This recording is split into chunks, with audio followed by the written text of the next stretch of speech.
Oh, we're muted. Okay, there we go. Hello, everybody. Having the usual start of stream, completely functioning technology. How's it going, everybody? It's Friday, and that means it's time for nonsense. It's also time for me to change into my streaming glasses. Which are basically an old an old pair of glasses that I use.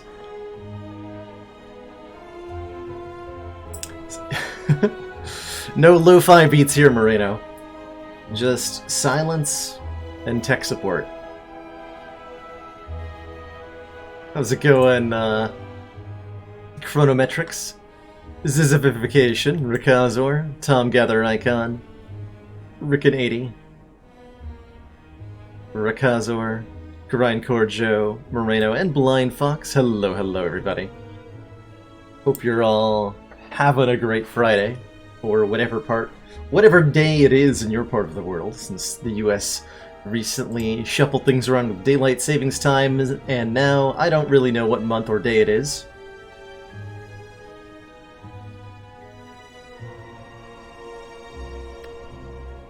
But regardless of what day it might be, we'll be playing wacky stuff on stream today.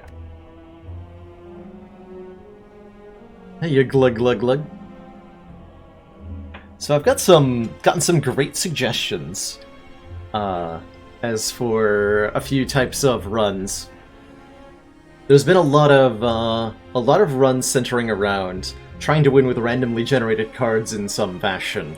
I think we did pure Dead Branch, we've done a couple diverse runs, we've done pure discovery runs. And I've had a couple more suggestions in that vein, which I'm going to put the brakes on for the moment, not because they're bad in any way, but rather because there's a bit of a saturation there. And today there's going to be a little bit more of a theme of trying to win with relics or cards that work against each other in some way. So I had suggestions along that vein included starting with Snecko Eye and Runic Pyramid at the same time, starting with a copy of Bottled Berserk that you are required to play in every fight, starting with Busted Crown and the Binary modifier so that you're not allowed to take any cards. And Chronometrics was nice enough to make a mod just for today's nonsense that changes all of the fights on the map generation into question marks. And the question is, can you win if you have Juzu Bracelet? And therefore you only get events from event nodes. If you only get events and there's no regular fights, can you win Slay the Spire?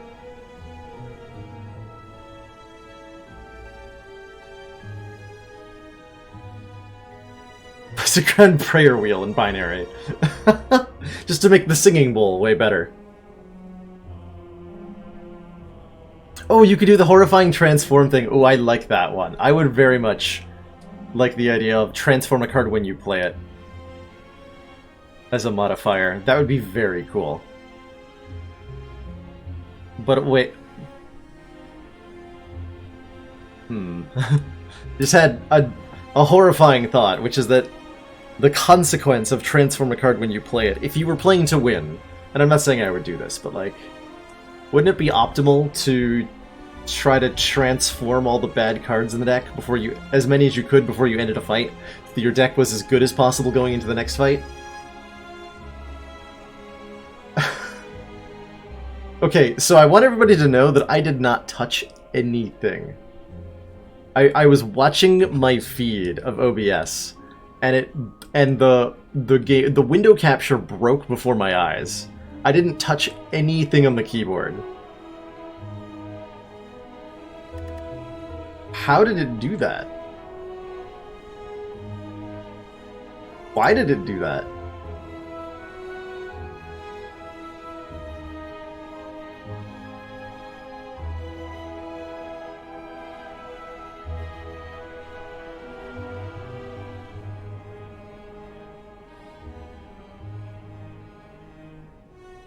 guarantee block generation, so you maybe would just die. That's certainly also another reason why it's horrifying, is that the early floors, but you don't have the ability to control how long the fight lasts.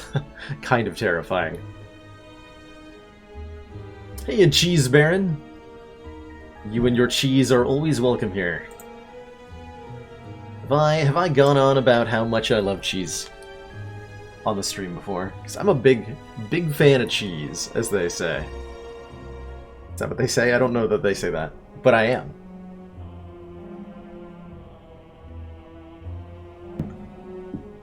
Cheese Baron, what is your favorite type of cheese? Or are you one of those people that is like, I love the art that is cheese, and I don't have a favorite, I just love them all equally? I think that was the opinion on one of my college roommates when asked about beer. He just loved beer. He didn't really care what kind of beer. He just loved beer.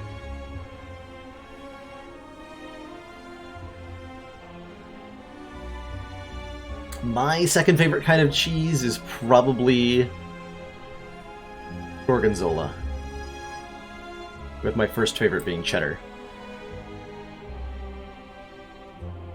Now I'm hungry. Now I'm hungry.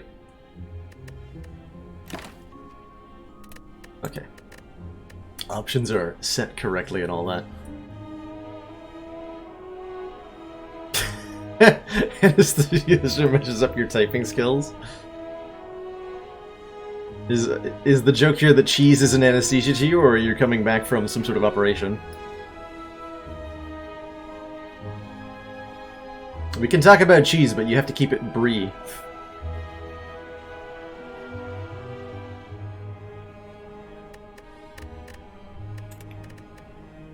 So, chat. Our first run of the day is going to be some futile, struggling attempt to win with 2 conflicting boss relics. And by conflicting boss relics, I of course mean we're going to start with the 2 best boss relics in the game, and try to survive having them. I'm speaking, of course, of Snecko Eye and Runic Pyramid at the same time. Snecko Eye, we draw 7 cards per turn of random cost. Runic Pyramid, we keep any cards in our hand at the end of turn. The 2 very, very powerful effects that I'm sure will have no negative interactions whatsoever. Oh, actual anesthesia, gotcha. With you, I'm never quite sure. So I guess my main question is, what character should I subject to this torment? Ironclad, Silent, or Defect? What do you fine folks over in chat think would be the most interesting class to try this on? I think Ironclad would probably be the strongest with it. Ironclad has a lot of cards that... Disciple. I should really start including Disciple in some of these.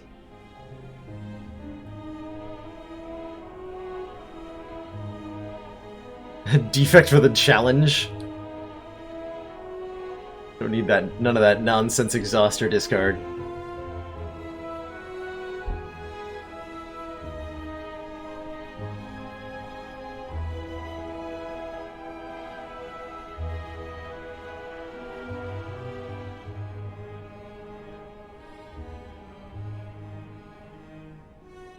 I'm trying to think of other good planet jokes around cheese, and I mostly arrived at something involving the smelloscope from Futurama.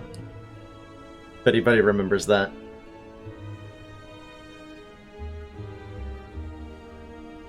What does a planet smell like?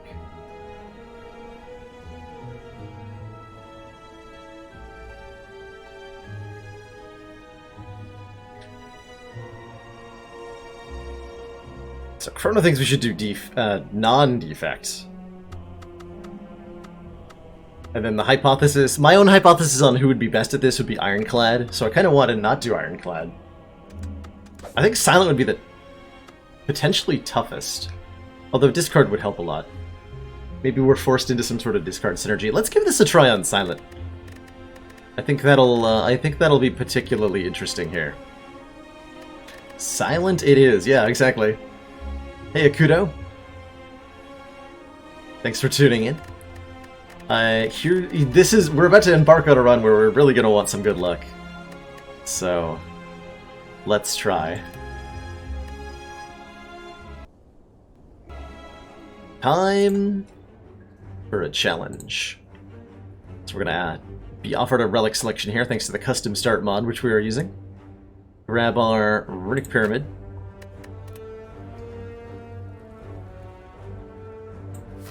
What? Oh, I understand. because the modifier, it messed with the Snecko Eye. So now it's here. I think we broke the custom start mod a little bit. Is that gonna stay there the entire run? I guess this is where our Snecko Eye is now. I didn't look that hard about where I was going because I was so baffled by what I was looking at. Snecko Eye. There it is. That's the part of the Snecko it goes on. Solution use console. Yeah, I think that is the if we want this to not be the case. Oh, actually we can replace it, right? Relic.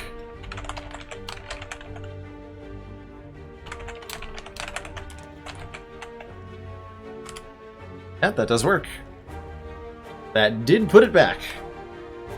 The Defect A15 streak is still going, Custard Lemon. Yeah, I haven't played Defect Ascension 15 since like Saturday or a week ago or something. It's been a while since I've played the A15 streak. There's been so much busyness with the day I took off and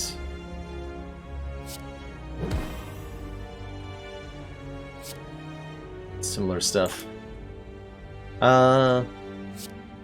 2-cost strike. So as you can see, our hand quickly fills up with cards we're not actually able to play, which is a little bit concerning.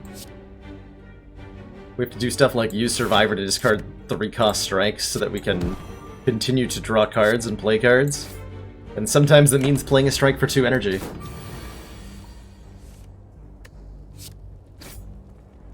And sometimes that means having a really bad turn here. Uh-oh. I dare say we're in trouble. Okay, good.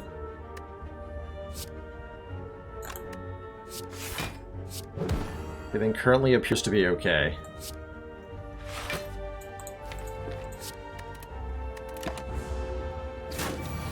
Actually, not as bad of a first fight as I thought we might have. That could have gone way worse. Yeah, Jin Fizzes. Died on the very first fight. Honestly, like, it's possible. It's possible that it could have. And Silent, of course. Excellent work, Commander. Has cards that aren't that great. This council is pleased to see our continued support of this project has been worthwhile. Jin Fizzes! Been 2 months since you subbed to find out that Baylor Bird is the bird-faced urn. Thanks so much for continuing to find that out. And thanks so much for those 2 months of support. Honestly, I kind of want the backstab so that we have a solution to hallway fights and elites in this act. Even at random cost, backstab would be the best card in the deck. And a backflip is basically to defend. We have no use for card draw. This deck will never want card draw from basically any source, because it will always have a full hand of cards. I'm actually going to take that. Doesn't feel great, but I am taking it. It even rolled 0 cost. Wow. In fact, this hand rolled pretty well. So far, so good.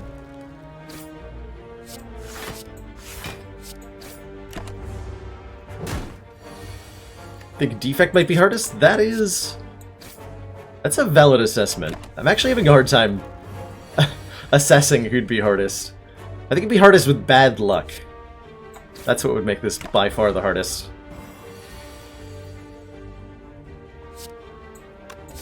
I only barely won this fight before taking a whole ton of damage. Okay, Dagger Throw. Deal 9 damage, draw a card, discard a card. We would really like to be able to discard cards, because it lets us manipulate the hand a little bit better when bad things happen. Can I actually kill you? Yes.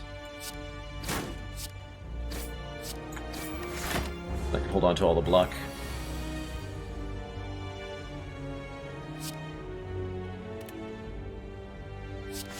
Rid of this 3-cost defend.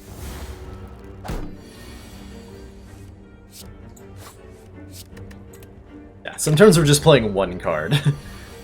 Although, because of the Runic Pyramid, so far the playing one card hasn't actually been much of an issue. Because we always have available options on the next one. So I'm quite sure we're going to want a way to scale up our damage, and Deadly Poison seems like an adequate way to do that, right? If it can't remove things by hand, from hand, except by playing them, is accurate. But Defect also has the most ways to gain additional energy, so is the best at playing those cards. I don't know how that works. Yeah, everyone has their own way to deal with the card pile-up, so to speak.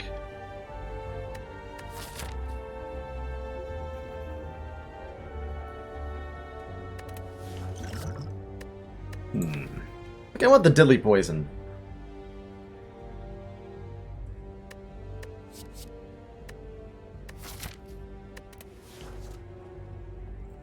Okay, most of the Defect energy cards are 0 or low cost. Fusion and Snecko and Meteor Strike are not. Is there anything else that's... I don't know that Echo Form counts. I wouldn't call that an energy card. But Meteor Strike and Plasma are both good counters. Fusion, rather. Whatever that's called. Plasma Orbs. Which is one uncommon and one rare. Like, not exactly the most thrilling counter-argument, right?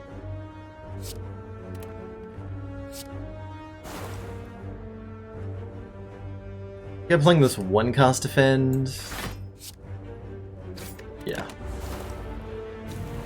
I haven't been talking too much about my decision-making on a turn-per-turn basis.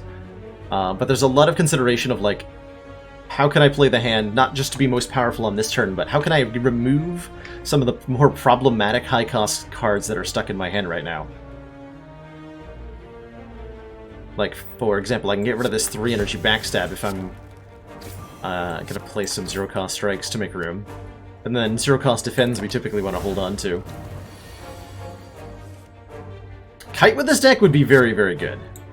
Kite would make this just really amazing, actually. Rather than the problematic that it currently is.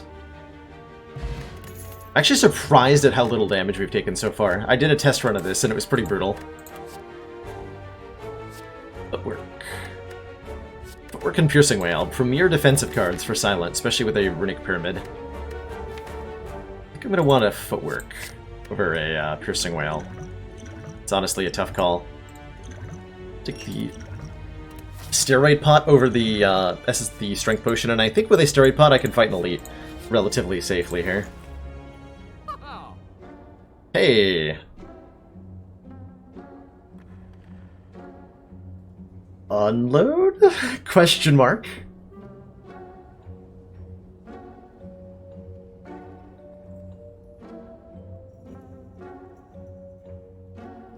This is a very interesting store. I can buy Unload and Leg Sweep, which are pretty cool, I think, together here. Maybe. There's a Wraith Form. I think I'm just gonna ignore that. Wraith Form too easy. Can we pass up Insect, though? Excellent question. We're about to fight our first Elite, and we would probably be able to fight a second one if we take that Insect. That's kind of a big deal. Metamorphosis. Madness would be mostly useless.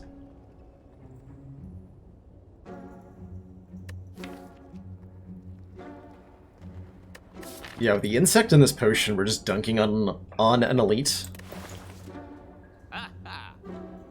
Those cards, though, those are deck-changing cards.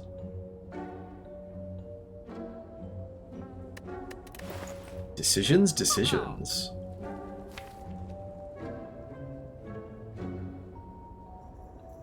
Even if it seems like we want unload. Yeah, it's gonna be like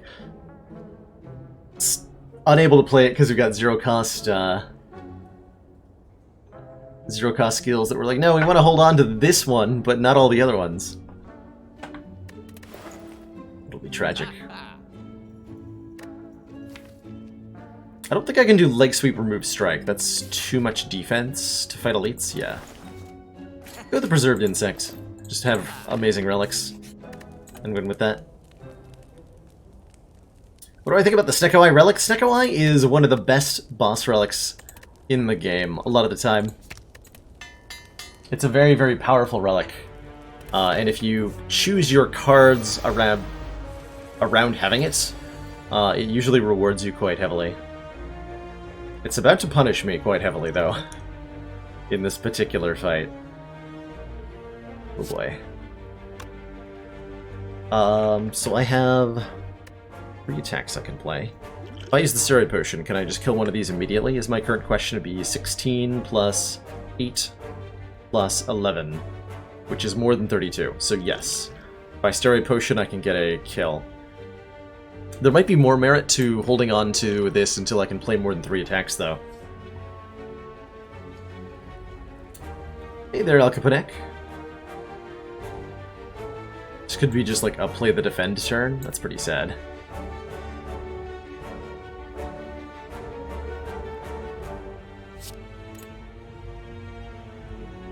Gonna have to play that defend eventually, right?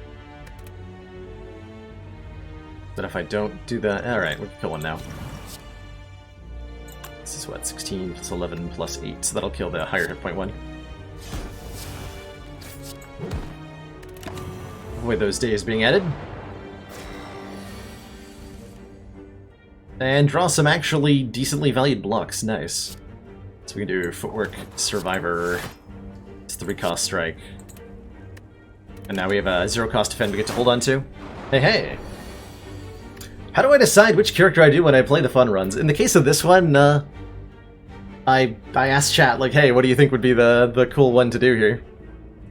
Kind of a mix of what I'm feeling and what I think I will be entertaining, and what I think will be entertaining, what I'm feeling like I want to do, and what chat thinks would be interesting. So, typically I just ask.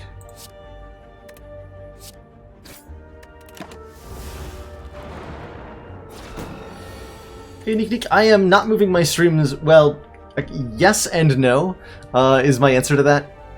So, the United States just went through daylight savings time, so my clocks all just moved an hour ahead in order to stay synchronized with the rest of the world around me. Which means that any country who didn't set their clocks an hour forward last weekend will have perceived me as moving 1 hour earlier in the day.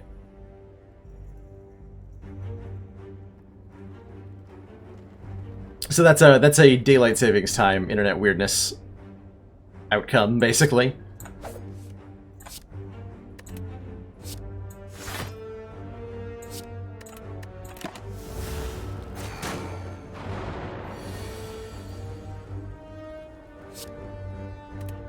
So we can do a 1-cost and 2-cost and just try to lower the average price of defend in my hand. I'm located in the eastern, on the east U.S. coast. Gin Fizzes. This is specific as I'm currently willing to get.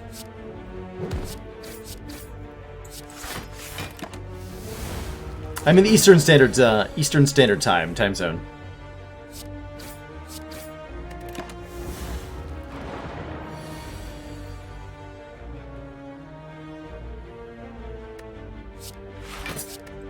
It's very strange to have lethal and strike neutralized, but be unable to play them to actually secure the kill here. Alright, no curses with Omamori. I think we determined that setup works the way that you want it to with Snecko. I'm gonna take one, and we're gonna find out if that is actually true or not. We're also gonna be very sad about our current lack-ish of damage. Look for ways to get a little bit more oomph out of the deck. I think a dagger throw upgrade would be nice. Footwork is an upgrade I would like, but probably not until after the Elite's beaten. Probably not until after the Elite's beaten.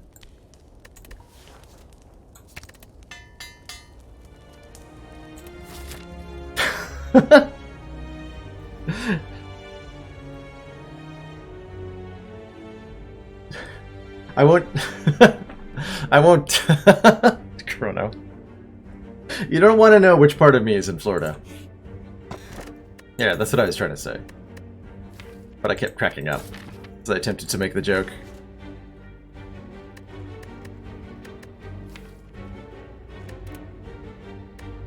Whenever I rest, I can add a card to the deck. How often are you going to be resting? Probably more than none times. And Jorbs keeps talking about how good this relic is, so maybe I should try it. Try to at least admit that it's got purposes.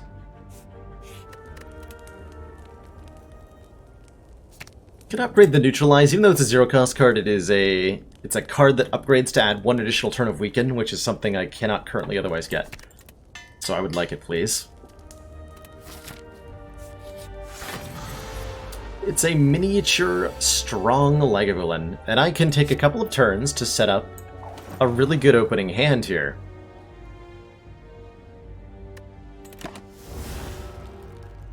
I almost assuredly want to open with a Deadly Poison. And I make that 0 cost. I think setup works the way I want it to. I sure hope it does. Good. She's gonna wake up at the end of this turn regardless of what I do with attacks and stuff.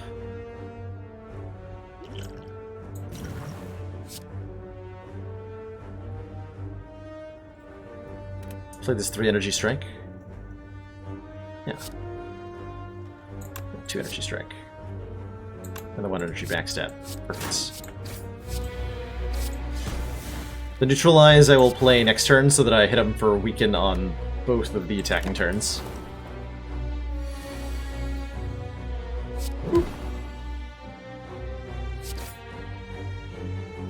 This is actually going a lot better than I expected it to.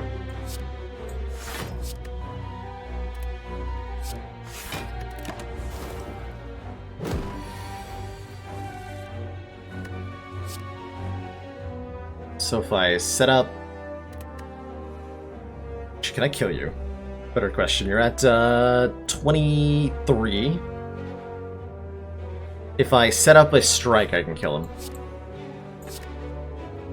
Nice. I can't believe setup is actually doing important things here.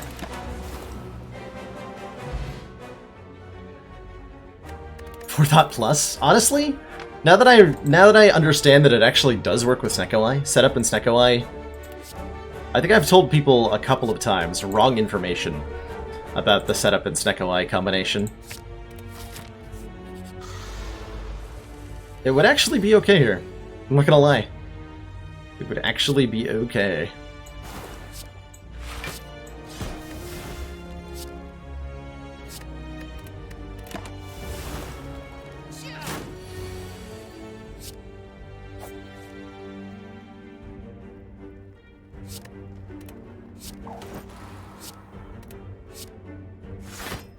Hard that. Oh, I put way too much effort into that turn when I had lethal. Okay. That's a Storm of Steel. Discard your hand. Or a Sneaky Strike, which is a energy generation card, as long as you've got discard synergy. Have I heard about your Lord and Savior Enlightenment? Did we see that in the store that I visited? Wait. No, I don't think we did. I will definitely have to, like, take a closer look at some of the colorless cards.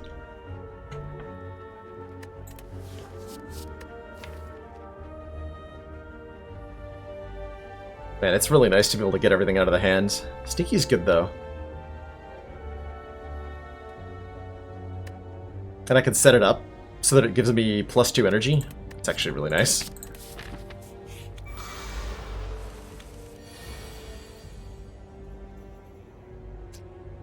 But it's not helpful here. It is not helpful here. Ow. Snicko has betrayed me with this opening hand. Oof. As they say. Big oof. I'm just gonna get that out of the hand.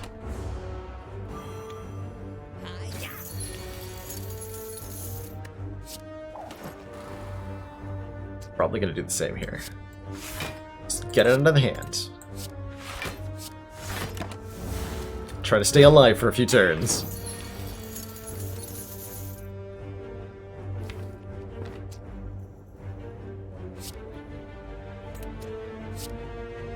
I'd really like to draw into that deadly poison to be able to maybe kill this guy, so I'm gonna not set up. Damn.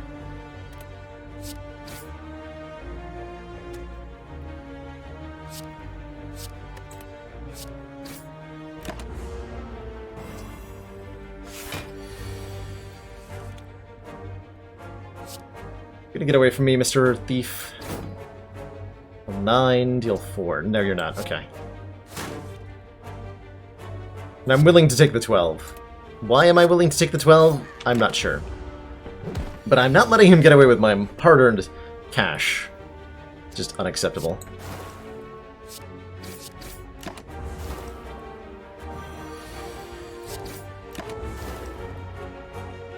Besides, we got a Dreamcatcher. Predator! This card says deal 15 damage on it, so I'm going to take it. The card draw is irrelevant, but the deal 15 damage is not.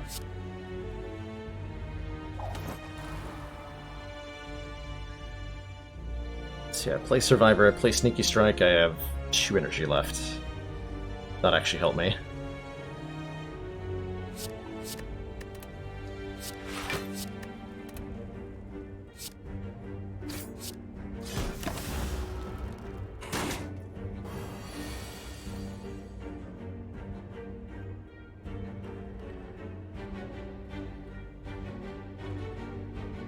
$12 hit points for 30 cash seems like a good trade. Hey. I didn't go to school for 4 years so that I could learn how to make bad trades.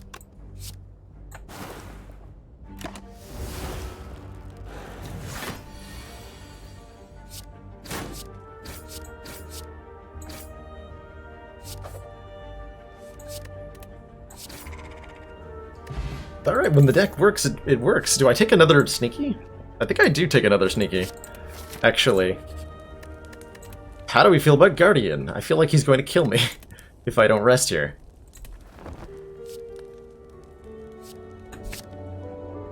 Okay, that is enough copies. I'm not taking any more, but I really like the idea of having 3 of them. 3 Sneaky Strikes, please. Obviously the best card when you have Snecko-Eye Riddick Pyramid.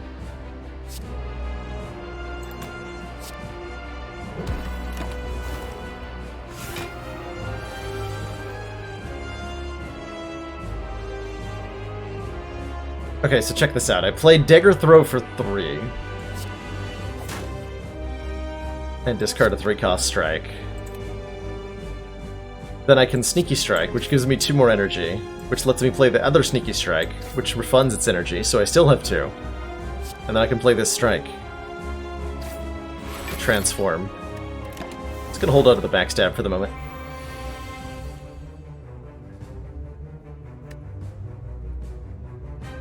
This deck is sweet. Survivor to get rid of this horrible 3-cost block.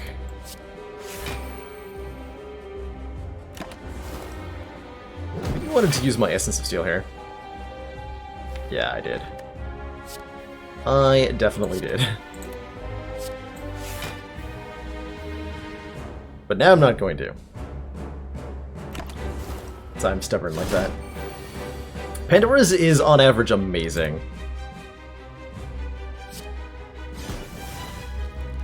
Definitely one of the best boss relics, especially to start with.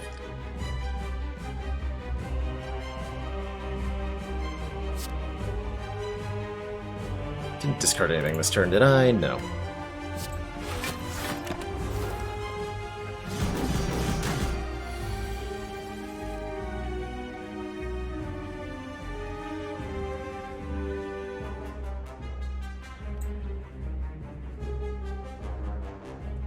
And he plans on playing the Duelist mod. 189 cards? That's a lot of cards, dear god.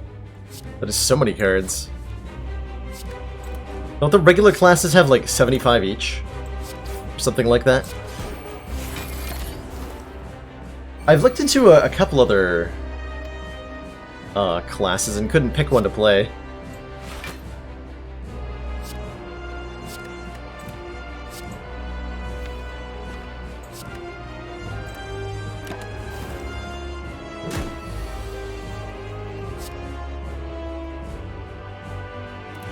Gotta get that poison down. Next turn might hurt a bit. Yeah. I think we kind of ran out of steam here. Yikes. Oh man, boss fights are gonna be so bad with this with these relics. So bad. So I think I neutralize because it blocks 8 damage. And then next turn we can get some of these strikes out of our hand. Hopefully. Get some of our steam back here.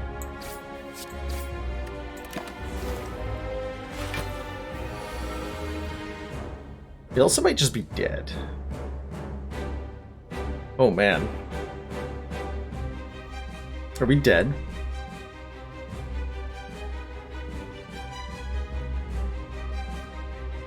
Could do Sneaky Strike. Dead. Yeah, we are dead, aren't we? Shit.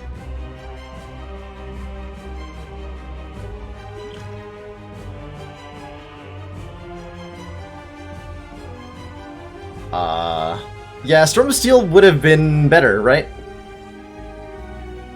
This is definitive proof that we should have gotten the Storm of Steel instead of one of these. Where did I take over the Storm of Steel? The first Sneaky Strike, maybe? Well, we appear to have died. Unless I can somehow get enough block, which I don't think I can. Nope. Rip. Yeah, for the first Sneaky, alright. So I would say that was probably a poor choice. Right there. Give this one another shot. We didn't get very far. Let's try it on Defect instead.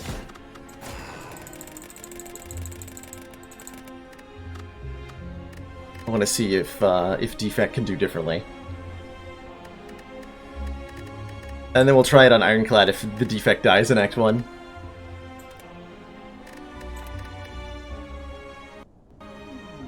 I'm for a challenge. Relic add Pyramid. Alright, so we've got our 2 best boss relics in the game.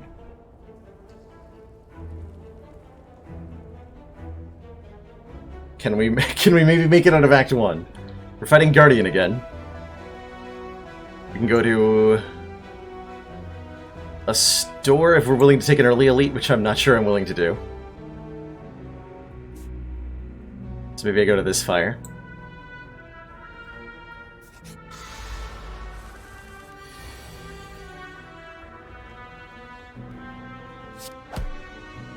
So far so good, right? It's a terrifying combo. It's the reason we're doing this on Ascension 15 and not Ascension 20.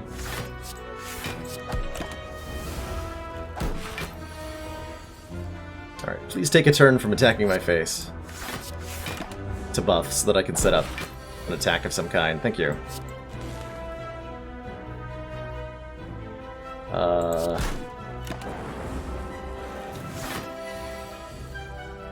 Hey, there we go.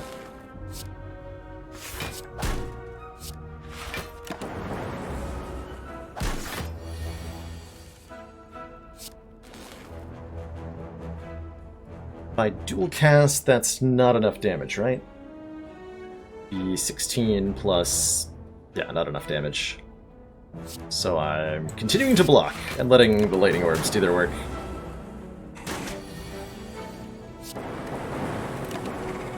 Alright. Focus Pot definitely goes a long way. So does a Leap, because it's just a better block card. We're very happy to have it. Clearly what we need to do is immediately upgrade Zap. Words of wisdom from the chat.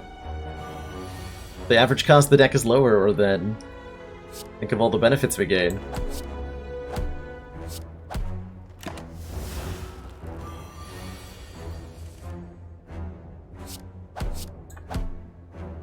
Strikes are coming in clutch of this one.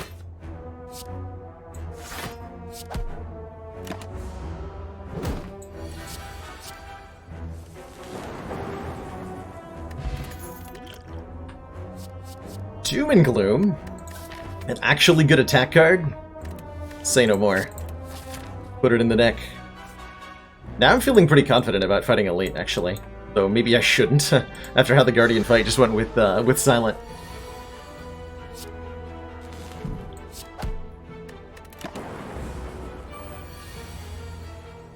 So much fun variety. Well, that's all I needed to hear. The Duelist.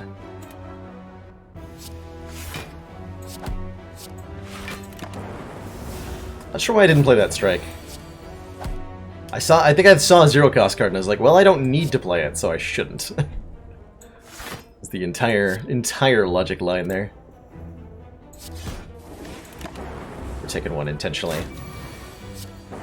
We'll often be optimally wanting to take a damage here or there. Speaking of damage, Ball Lightning does damage. But I think I want the 12 block force field card here. Definitely want a gold medal. Definitely want to upgrade, I think, the Doom and Gloom. Or maybe we're transforming a Strike? Actually, no, transform a Defend at this current moment. Into something different. That's a much better version of a Defend. Alright. Cool. We just super upgraded our Defend into Equilibrium, so that was a +8 block upgrade there. Not too bad, not too bad.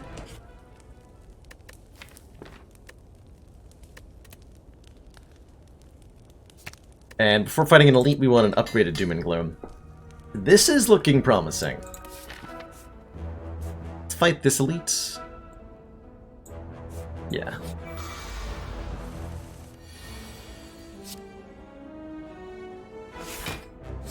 This is another one of those situations where I want to, just want to take a little bit of damage so that I can get my pieces into play, that Dark Orb out.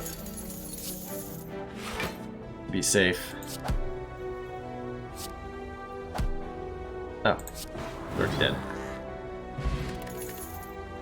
Well done. Ball Lightning would be a pretty good additional piece of damage. So would Streamline. Does a lot more upfront damage, doesn't evoke an orb. Give the Streamline, actually.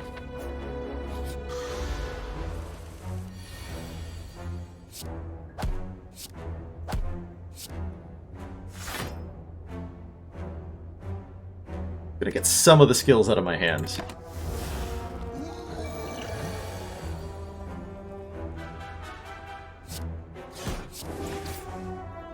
But only some. I can Dex Potion this.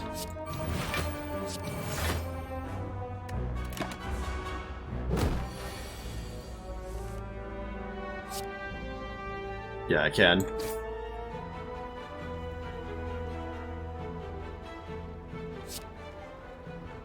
So, dual cast next turn will kill. So I just full block. And we perfect the knob. Nice. Very nice. Steko Eye does nullify the Streamline cost reduction, yeah. Oh. Well... Remember how I said Defect has some good energy cards that might mitigate this a bit? Found one! I found one.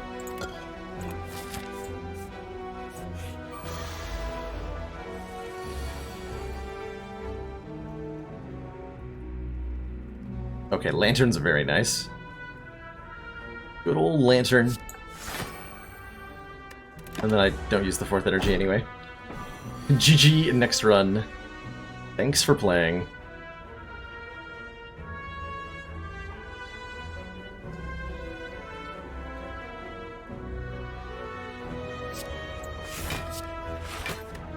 I'm a little bit worried right now, not gonna lie.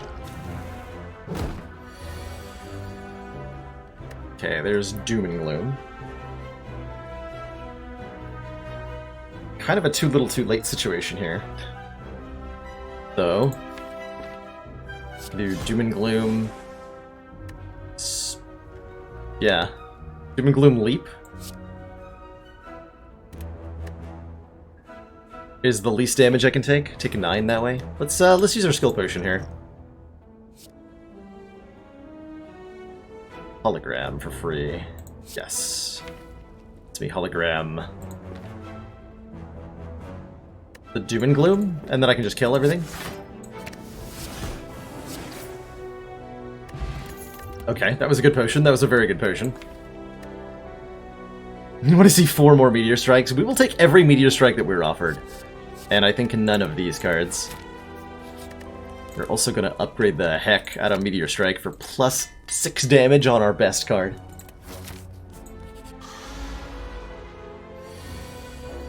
And we're going to curl up into a ball and cry about this fight. Oh, Ancient Tea Set. Ooh, I didn't even realize the implications of this. Starting with 6 energy makes our turn 1 a lot better, huh? Yes, it does.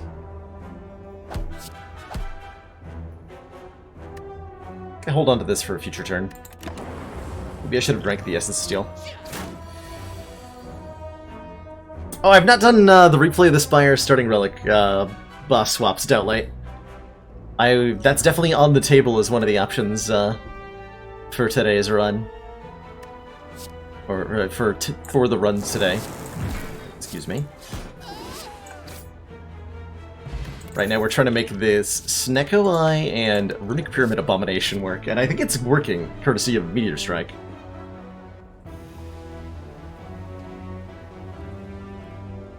Mod synergy cards. So the Duelist is meant as almost a meta character, sounds like. How do I feel about Recursion? I got Dark and Plasma? I'm still not excited about it. It's never a very exciting card, is it?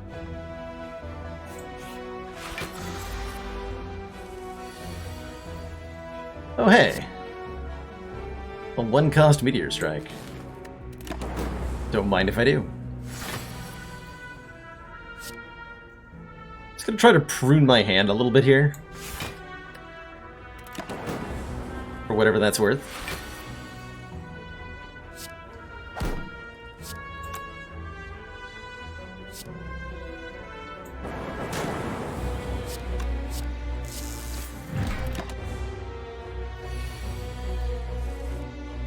But now that I have 6 energy, it shouldn't be too hard. Just kind of win.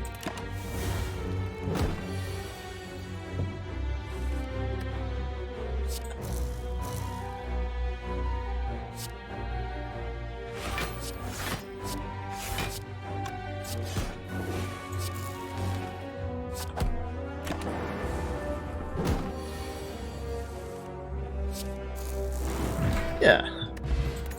Alright, Molten Egg, so any future copies of Meteor Strike will be upgraded.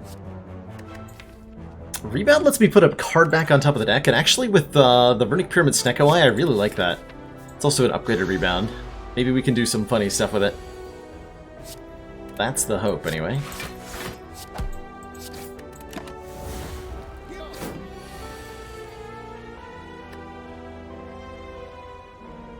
I'm mostly wondering, how do you design 189 cards that are all like sufficiently distinct from one another? I feel like there'd have to be some number of functional duplicates, just for the sake of like consistency.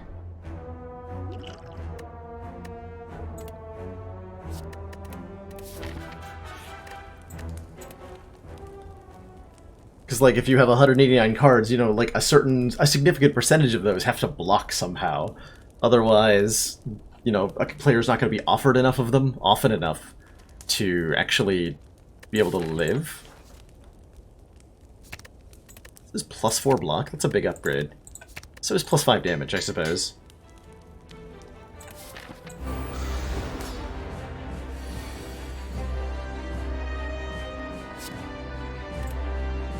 Oh hey, we have, Runic whatchamacallit.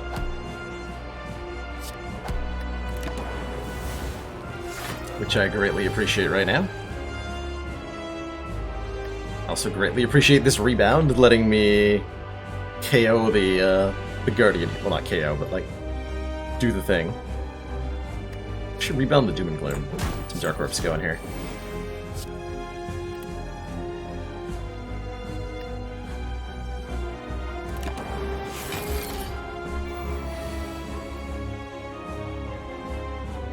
Yeah, Discord is the best place to post the suggestions for the runs, purely for the reason of, like, I can't hold them all in my memory at the same time, and if I'm able to look back over them,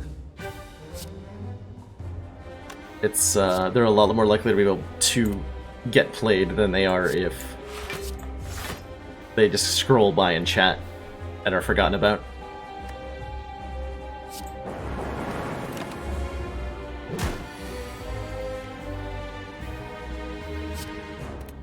Equilibrium wait, I didn't do this right. Whatever, we get to play Doom and Gloom and Strike now, apparently. Hooray!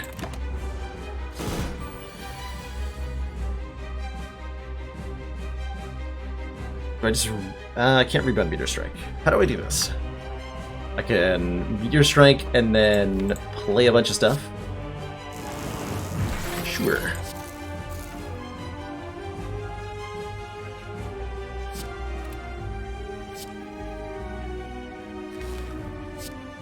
Room in hand.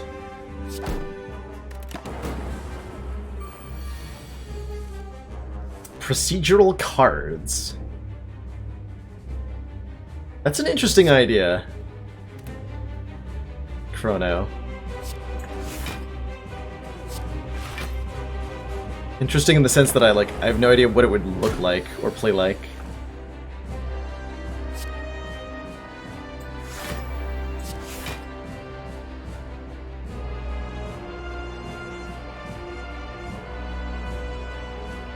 And we're having the same problem in boss fights, where we end up stuck with a really expensive hand. But I'm not 100% sure how to do it. This happened last time we fought Guardian. I think we're gonna win this time, but... the problem is still there.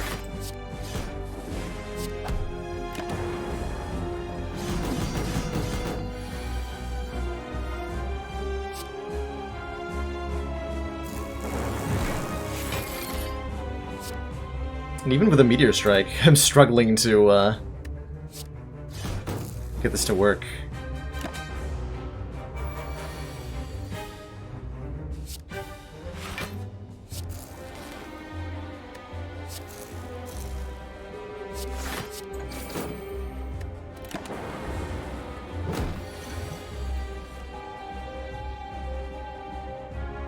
I'm sorry to hear that, Enderex. It's never fun to, have somebody hang up on you like that. Oh hey, it's an Echo form! To double our 3-cost cards for maximum value. We could even upgrade it so that we could maybe think about holding onto it with our pyramid sometimes. Or we could take an Electrodynamics for AoE Lightning. I think those are the two considerations to be made here. Mod has decks that focus on healing, decks that focus on gaining random buffs, decks that use dragon cards. Well, it's got all the... It's... Never feels hard to build the synergy you want. How? I kind of wanted to play it just to see what that experience is like. Because it's just hard to picture, like, having that many cards and then somehow yet being able to find the pieces that you want. That would have to require, like I said earlier, redundant cards? Or some other ways to manipulate what's being offered.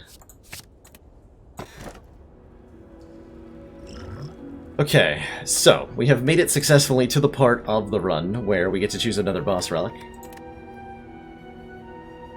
And there's a couple interesting options here. Turtle Feather heals me at rest sites, which is not very interesting. Ectoplasm gives us a 4th base energy, which is pretty important. So that we can get cards out of our hand.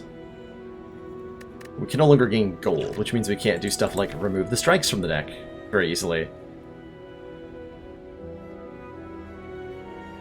The Inserter gives us orb slots over time, which lets our deck scale up in interesting ways. It's going to make it harder to evoke our Dark Orbs.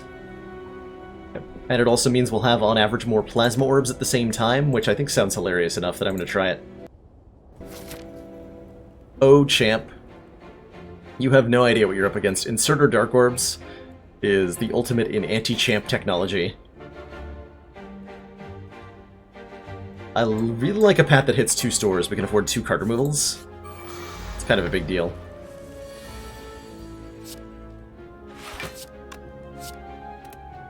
Kind of a big deal. Okay, I'm going to use Essence of Steel in this fight, because I can just see this going badly on a future turn. For example, this one. Well, no, not that badly. Do kill him, after all. Ow.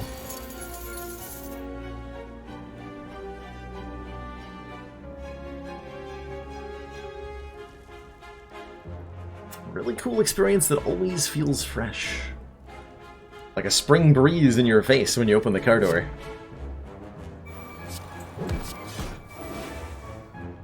There's poetry there.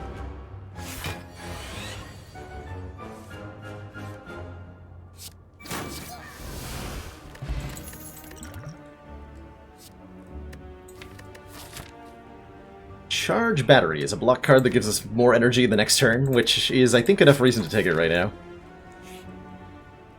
I'm definitely choosing a card.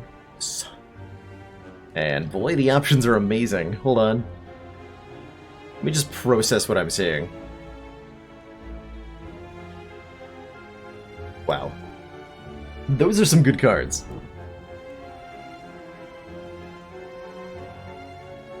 So there are 3 options that jump out of my mind right now, which is this Sunder Plus, which is a 32 damage card. That's more than our Meteor Strike Plus. And we can double it with Echo Form. There's also 2 X-Cost cards in Tempest and Reinforced Body in a deck that has Plasma Orbs and an Inserter to gain massive amount of energy per turn. An X-Cost card is something that we then get to spend all of that energy doing.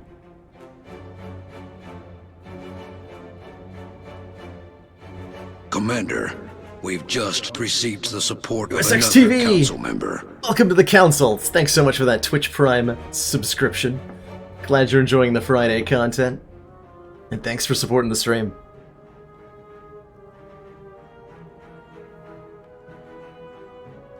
Bossy people... Depends on the context. I do require a lot of freedom myself. It's part of why I manage a stream, is that I don't like being told what to do. But I've also found that there can be great comfort in being told what to do. If you aren't making the decisions, then you're also absolved of responsibility. And so there's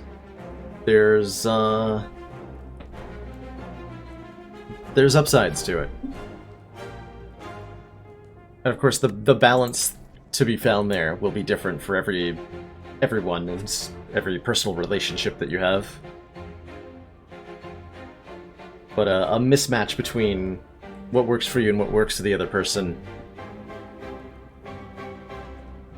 usually indicates it's a, I wouldn't call it a red flag necessarily, but it's something that you either have to work past or you won't be able to have a relationship with that person.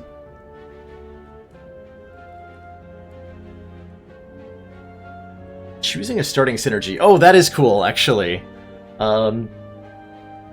I've thought a couple times that it would be neat if you could alter your starting deck with the characters on in Slay the Spire. So, like, for example, if you were to swap out Bash for a 2-cost attack that inflicts weaken, or if you were able to swap out Zap for a 1-mana card that says Channel 1 Frostorb instead of Channel 1 Lightning, what would the opening few floors of Slay the Spire look like if you had the option of choosing an equally powerful but slightly different sort of starting deck?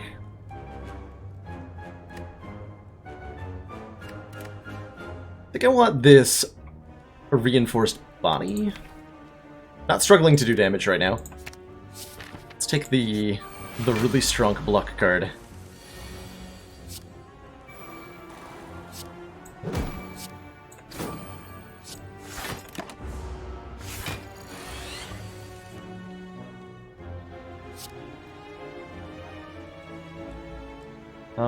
The only way to block this turn is Charge Battery Leap. Or wait, no. I have Echo Form in flank. Excuse me. Ignore everything I just said.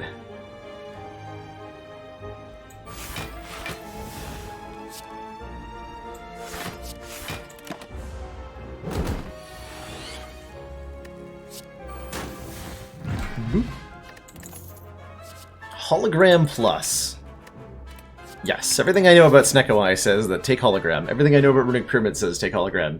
So I have to imagine the intersection is probably still take Hologram. Though I'm not 100% sure.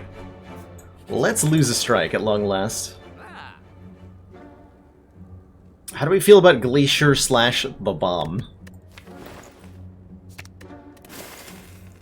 Important questions to be asking ourselves here at this store. Both are strong 2-cost cards. Oh, like, so a completely different starting deck. No strikes defense, huh? And your starting relic also has different effects depending on that. So it's like, it's almost a completely different character then. The characters are defined by 3 things. Their starting deck, well no, not 3 things. Starting deck, max hit points, relic, and then the cards you can find. So you're swapping at least 2 of those. Oh, we can bottle our Meteor. Ooh. That's actually a very, very good point. You can bottle the Meteor. I will do that. Yeah, that's probably better than the other options there. And then I'm going to save enough money to make sure I can afford a card removal. Another strike out of the deck, so I'm not going to buy the Glacier to that end. Apparitions? I mean, probably is the correct answer. We've got Echo Form and Runic Pyramid. But I'm going to say no, because I don't want to deal with intangibility. Not on this run. Not on this run.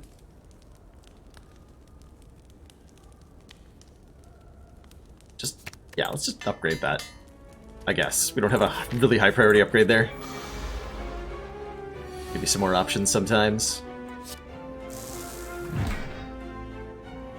I guess I'm playing this. Defend out of the hand at the same time.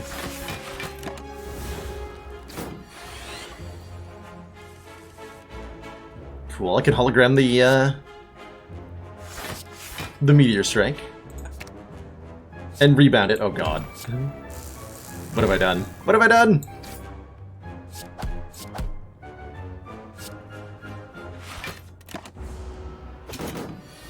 What has this deck become?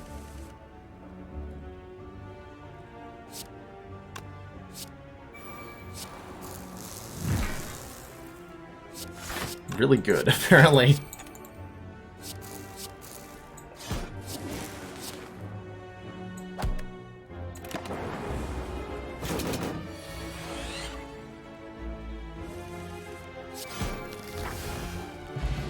Yeah, instant value. Excellent description of that.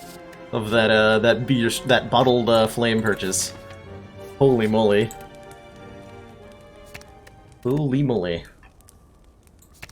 Let's see, this is the second best upgrade after Reinforced Body in terms of block upgrades, so let's start getting the blocks upgraded, I guess. Whew. Gold-plated cables. Our rightmost orb triggers its passive 1 extra time, meaning our plasma orb in the front slot will give extra energy. So that's basically yet more energy for the deck, which it didn't not need at all. But it has now, so that's fun. Rip.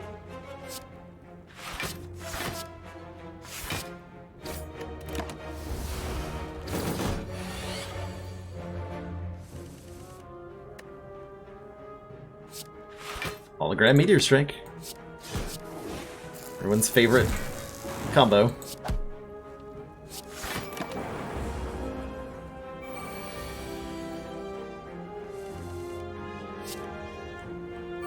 I'll take a closer look at it, Anonymous. I've heard very little about it prior to your introductory spiel. So thank you. Yeah, so I actually cannot kill you. Whatever, we'll have a million energy with Reinforced Body next turn.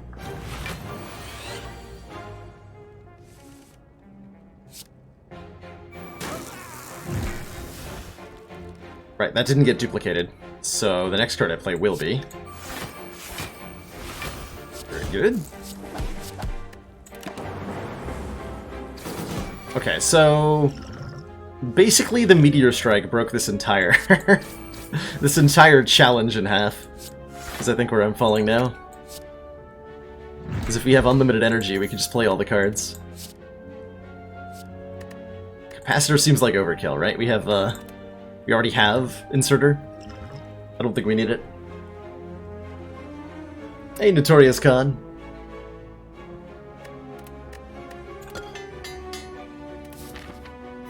Do you admire these twin upgraded strikes that I have?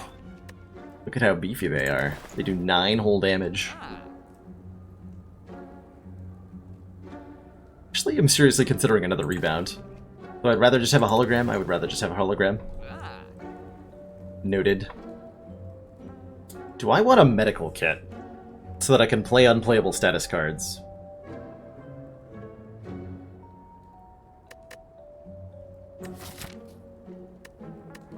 That would be nice, or mostly just the heart, kind of. Get rid of the wounds. Eh. We're past most of the stuff that adds enough statuses that I would care about. Triple Slaver's the big one. You can just remove the remaining unupgraded strike.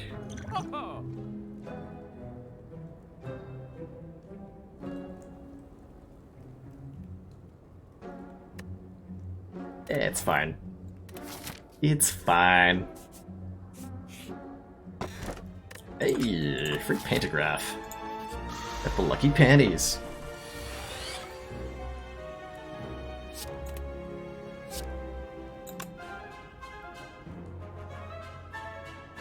Okay, so this is a trap. If I play the Meteor Strike, I can't adequately block. Well, no, I can. Take one. One is fine. I'll take one. I guess. Can we claw for the memes? I feel like we're always clawing for memes. In our own way.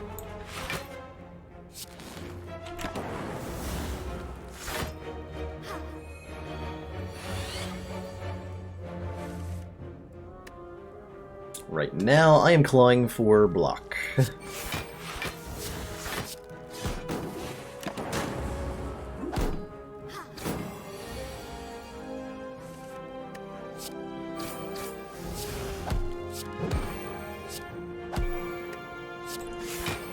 Too hard to find, apparently.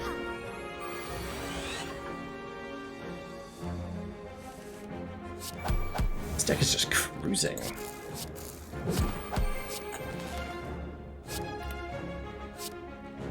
I almost forgot to block.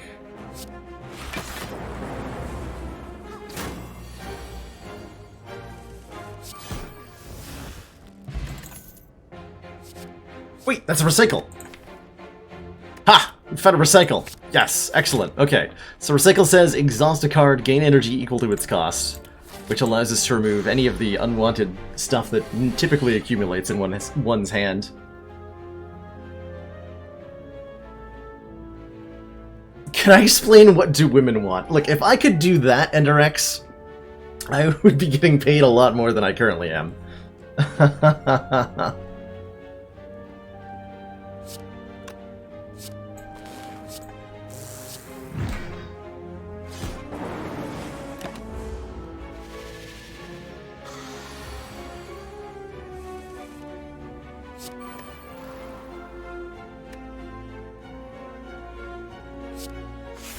And that's another good way to phrase it, right? It's not... Yeah. Yeah, there's a lot to it. Usually the answer to the question is, what do women want, is to be not overcomplicated. Or not thought of as something that's impossible to understand. As a more serious response to that.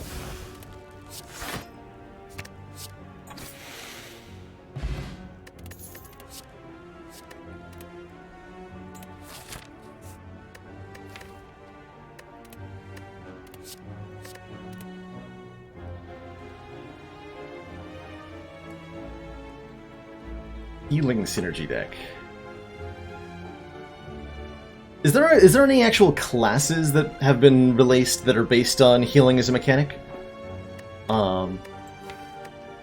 It's cool that there's a synergy option, and I'm not just to, like, as a mental sidetrack. I'm curious as if somebody's tried making a full class based around the concept.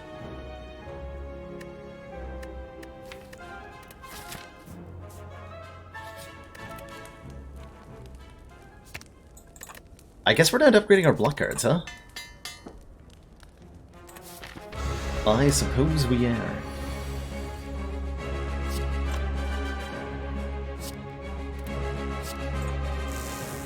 Oh, I think I was meant to rebound that. Ah, whatever.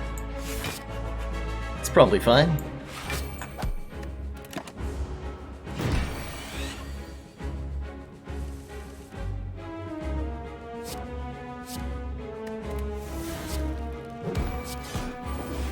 Try to get a couple of Dark Orbs going here.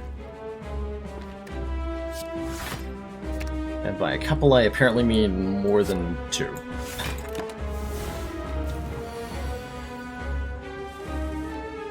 Valiant is an old character class that had a lot of healing synergy, but might not have ever been brought to the workshop. One of those old, pre-full release characters.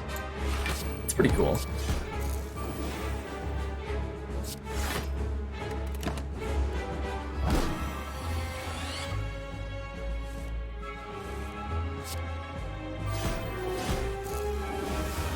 Okay, so now we have a lot of Dark Orbs, and we're fighting Champ. So all we have to do is block and wait.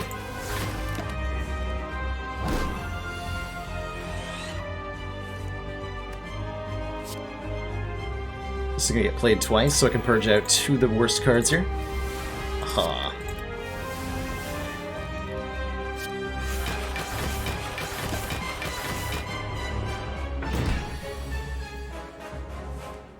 Hey Bart, I'm having a great time.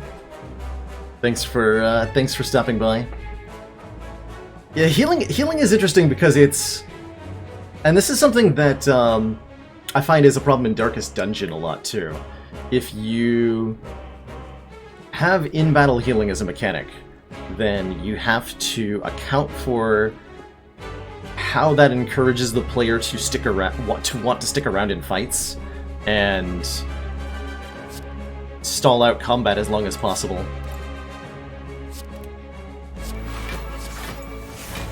Certainly you're encouraged, the mechanics of Darkest Dungeon, which let you heal both hit point damage and stress damage in combat. These things make it so that you typically, as a player, want to hang around as long as you can. And Darkest Dungeon answers this by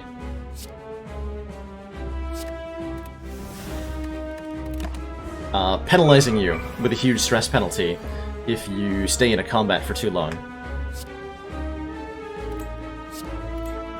So if you introduce a healing mechanic, do you then have to account for... do you have to, with that, add some sort of anti-stall mechanic? Or do you accept that that's what the intended gameplay is and kind of balance around it? How do you resolve that?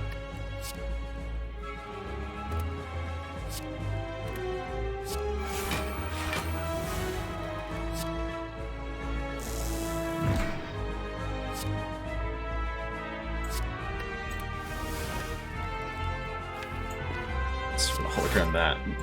Commander, we've just received the support of another council. Mr. Bojangles! What a name, what a player. Thanks so much for the Twitch Prime subscription. Welcome to the ranks of the council.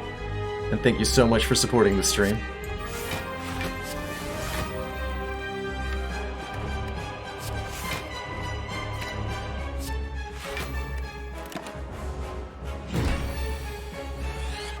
Yeah, having them exhaust works reasonably well.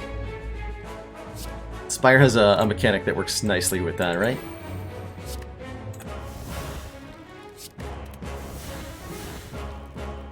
Okay, we have exhausted most of the deck down.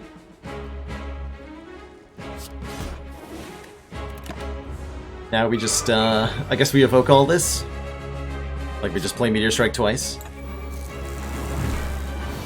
Yeah, that works.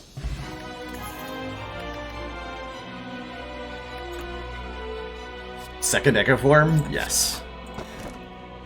Second Runic Pyramid? Because we cheated and gave ourselves this with the console, apparently it's a valid option here. That's pretty funny. So I guess we have two actual choices. We will roll with the punches. I don't mind a Sozu. We haven't used a potion in a long time, and these are pretty good potions for fighting the heart. We could try taking the Calling Bell. That sounds horrifying, mostly. If we get a pain or something, we could be in really... or a normality, we could be in huge trouble here. Because the curse will stay in our hand. Yeah, well, it's not Bell. But at the same time, I feel like this run is too easy. So maybe it is Bell. There's a normality. It's only one really bad curse. Injury, normality, decay. And we get 3 of the best relics in the game, although they are not actually that good here. That's still pretty freaking nuts. 25% less health on elites. Powers make random cards cost 0. And if we play 3 or less cards during our turn, we draw 3 more next turn, which will literally never do anything. Absolute masochist. You can't keep getting away with it. See, we get to remove the normality and it's never even a problem. Easiest game. Pocket Watch normality. The synergy.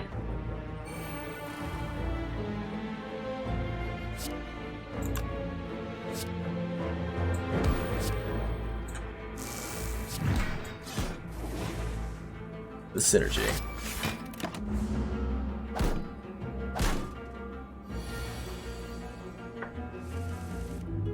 Normality Pocket Watch Wombo combo. Oh, that's right, we're doubling it. Whoops.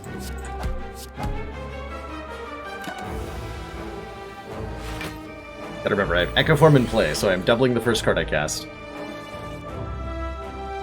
For example, this one.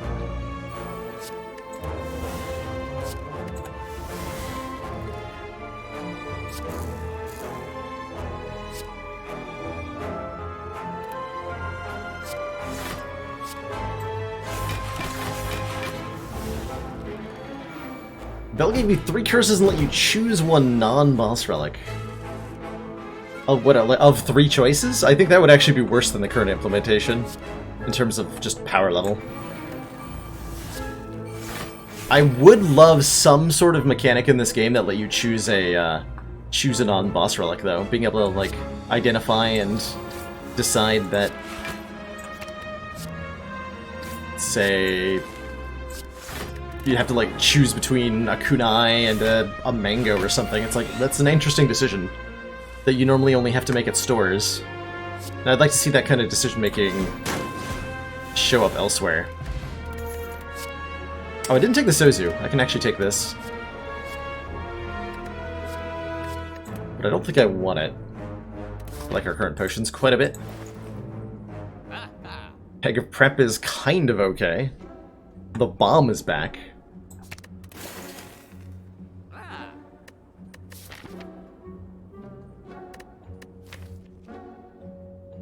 Although Doom and Gloom fills most of the role the bomb does. Most of it. I'm taking the bomb. We have Echo Form and the bomb. How can we lose, chat? How could we possibly lose?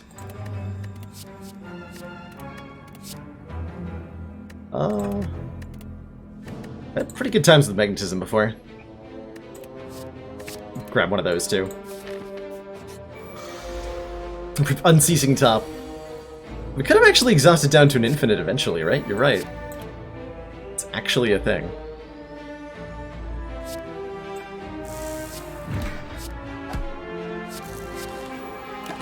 It's also power, so Mummified Hand is good with the magnetism. Nice. Gives us more powers that we can play, which we definitely don't want to play. Not in this deck, thanks.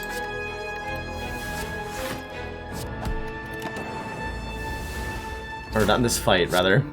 Mayhem. Seems like a bad thing.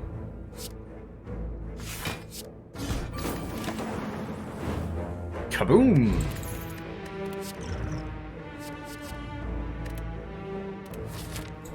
Is that a potion there? Nobody wants a weak potion.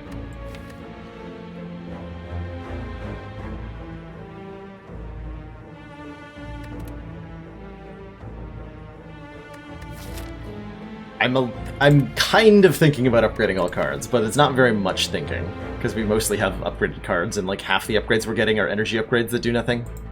Yeah, we're getting too many of those. So we'll fight a boss from Act 1. Or I could take 999 gold. That sounds terrible. Sounds very terrible. Might die to the Act 1 boss. I hope not. Gave us a heal off the Act 1 boss.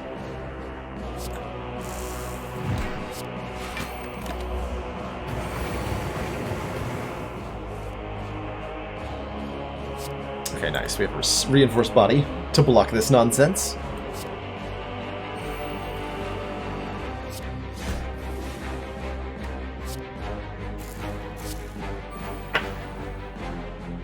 Just need to play this for 9 times 5 to be enough. So I can actually hologram the Meteor Strike.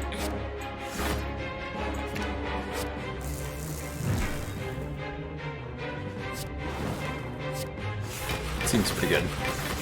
I do have the Courier. It doesn't let me remove 4 curses at the same store, sadly. But it's true, I do have it.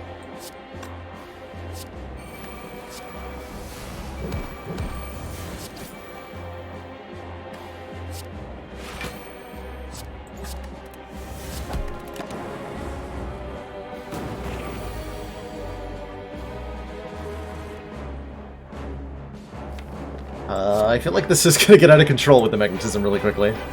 In the best way, of course.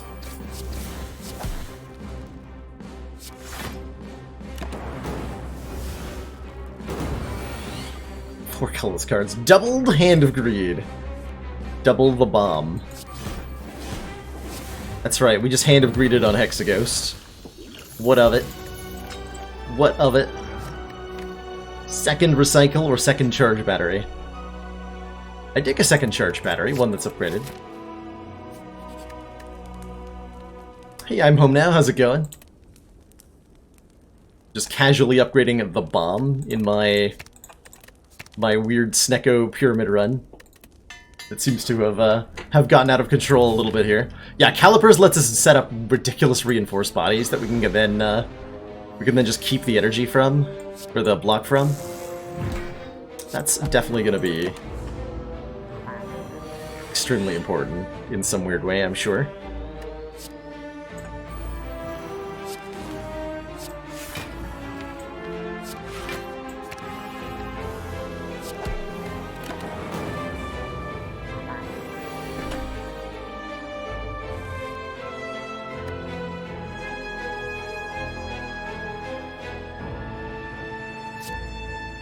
Rebound the Meteor Strike.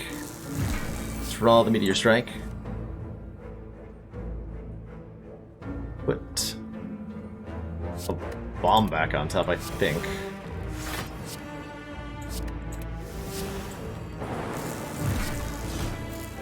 Just gain all of the luck. And Calipers does all the rest of the work for us. There, this will last for a long enough time.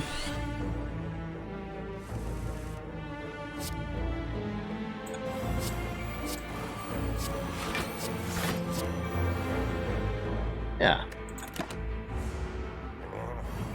Just as the devs intended. Wait, this magnetism is put in work, by the way. So appreciate it.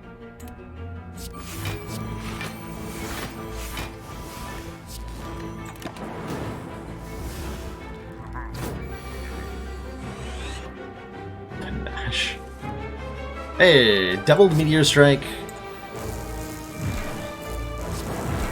Double the Panache. Like the bomb, hologram. I guess the Meteor Strike. Rebound the Meteor Strike. Just because we can.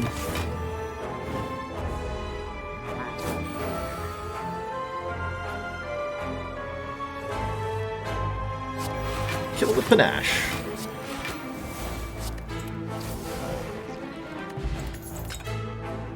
Both literal and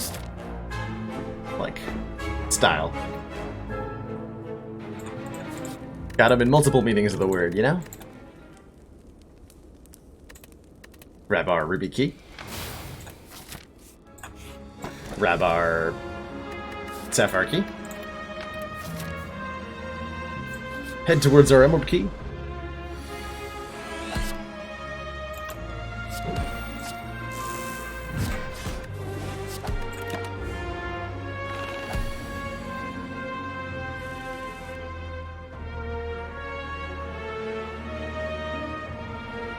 I am actually going to take damage for the first time in a while. Exciting! I wonder if it's exciting enough to drink the power potion to try to find a buffer. Probably is, huh? Although, hold on, we have a full hand, right? Yeah, we do. Okay. So I have to play a card first.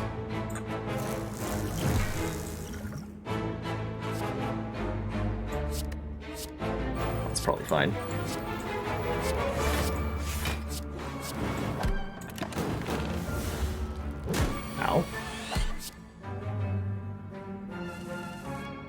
Hey, bouncy boy.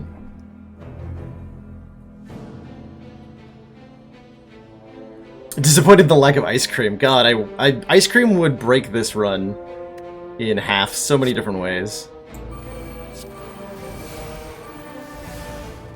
Not that 5 copies of Echoform doesn't, mind you.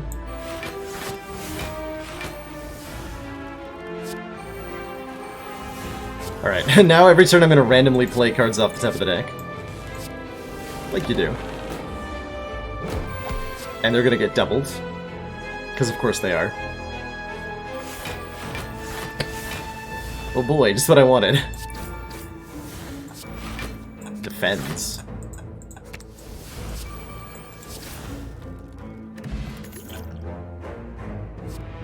I'm gonna go ahead and take another reinforced body because of our calipers.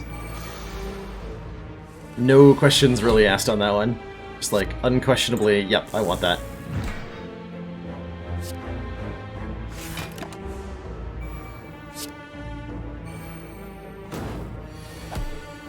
Why do I play on A15 and not 20? For the custom content, Carino, it's usually in an assessment I make, like the challenge runs like this one. It's an assessment I make based on my estimation of the difficulty of the run. I try to aim for, like with a challenge like this, Neko Pyramid, like, I don't know what's going to happen exactly. So I try to aim for a difficulty that I think will get reasonably far on the first attempt. Not necessarily a guaranteed success, but something that is probably going to make it into at least Act 3, so that we can see the fun and wacky interaction. For my regular play, I do play both Ascension 15 and Ascension 20. I only track my win streaks on Ascension 15, because winning consistently on Ascension 20 is not something anyone has managed to do yet, at least not the Ascension 20 heart. So when I'm looking to consistently win battles I'll play on, or consistently win runs, I'll play on Ascension 15, and when I'm more interested in playing the most challenge I can, I'll play on Ascension 20. I hope that made some sort of sense to your question. Seemed like I'm a little bit scatterbrained today. The Stekomai Runic Pyramid, we just tried this with Silence earlier, and it went very badly. It went very, very badly. We actually died to Guardian on Ascension 15, so I started again on Defect. We found an earlier Meteor Strike, and it was the easiest thing in the world. That's how it goes sometimes.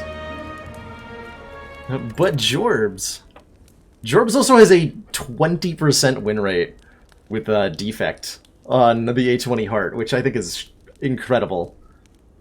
Incredible that he managed to get a 7's win streak with his ultimate win percentage being still like way, way below 50%. It's a truly incredible feat. Dude plays a lot of Slay the Spire. but have you won with Defect?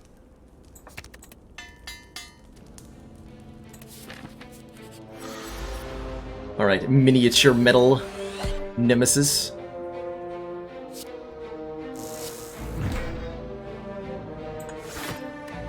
Wait, I didn't think that through. I was like, I could just hologram the Meteor Strike and play it again.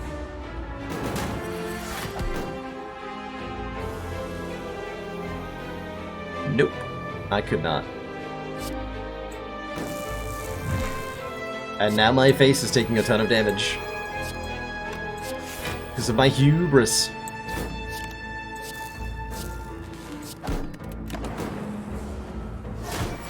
Ow.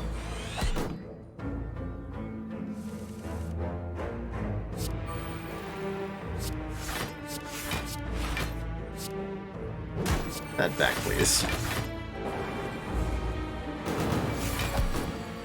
I got a Defect win streak. The Ascension 15 boss relic swap against the Heart Defect win streak is currently at 12 wins in a row, Anonymous, and is still ongoing. But it's a completely different category. So comparing it is like comparing apples to silent win streaks.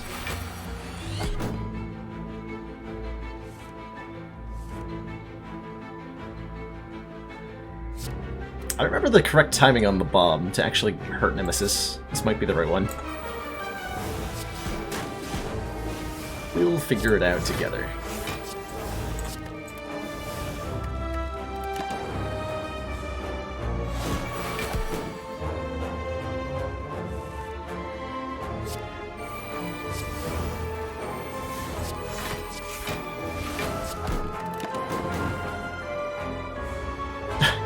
I've got 4 stacks of the bomb ready to go.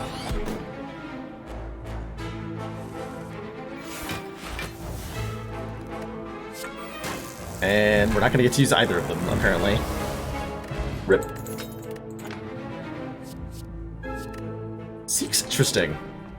Seek lets me pull cards out at their current cost from the draw pile, which is potentially quite useful. Actually gonna grab it. We're going to skip out on this fight because we have 13 health. We're gonna rest and fight the Awakened one.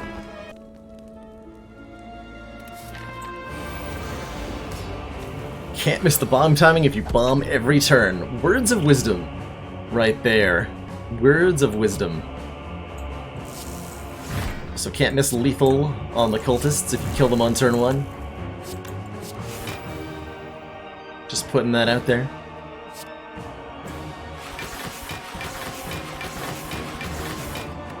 Alright, 126 block on turn 1 seems like a fair and balanced amount. They're both fictitious. What did apples ever do to you, Anonymous? You besmirch them so. Okay, we're gonna have a really juicy doubled reinforced body next turn. Which I'm already looking forward to.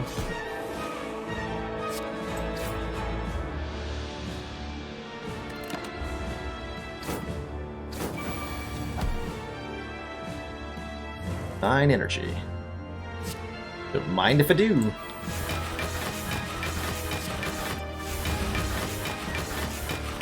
And then I can actually keep going, because I can evoke some of these plasma. Aha!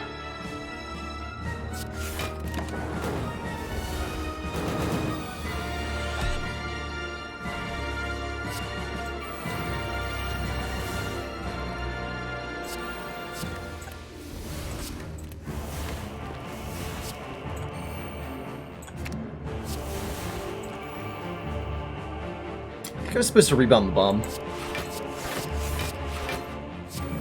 Oh well. Oh well.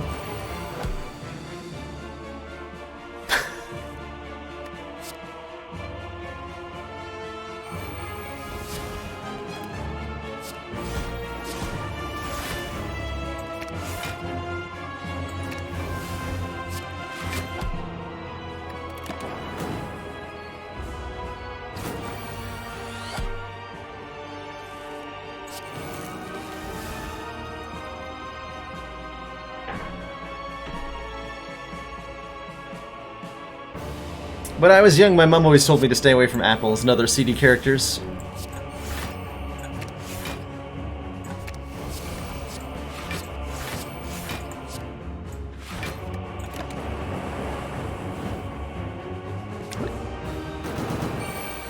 Bombs that I set up, good lord. Hand Greed does not count on the first phase, no, which I can probably show off here.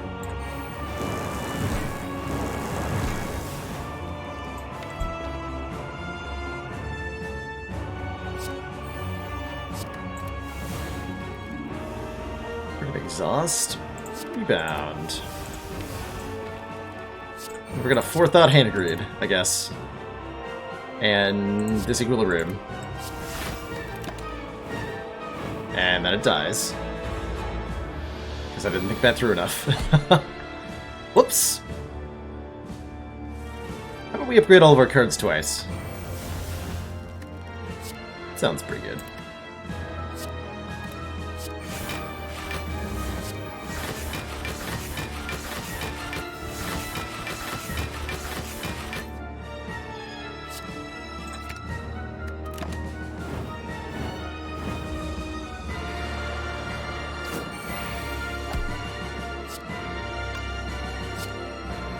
It's gonna make it trickier to kill on command, but we're gonna get try.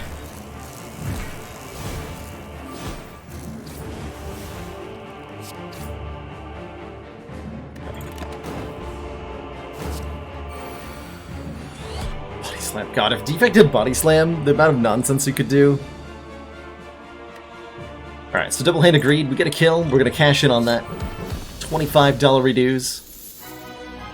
GG. Over 300 gold for Act 4 means we can buy a rare relic, which could be Wing Boots. And then we can fly to the secret Act 5 entrance, where we fight the brain of the Spire, which actually only has 1 hit point and is killed in a single blow.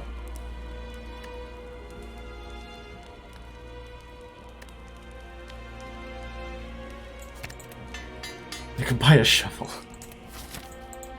We could buy Spoon! Cards that exhaust when played, instead discard half the time. We could buy another copy of the Bomb, which we're definitely going to do. Oh, we are definitely buying another The Bomb.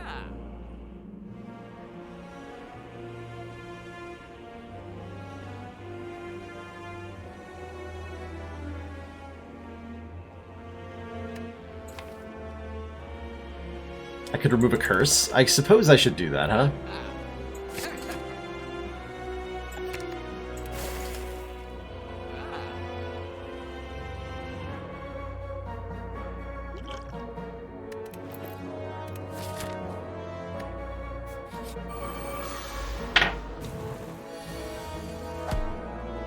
This Bottled Meteor Strike has been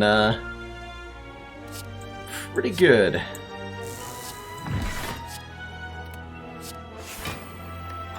over the course of this run. We'll be doing mods again anytime soon. I'm about to try out a mod that Chronometrics made for me just before the stream, Shubinator. Just a short little mod that enables a particularly wacky kind of run that I'm looking forward to doing.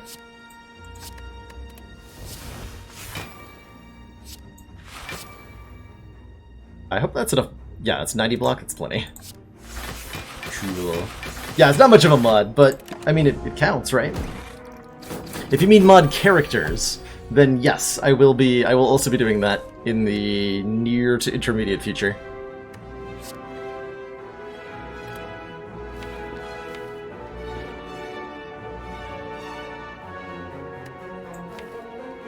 Let's hologram, so let's echo form.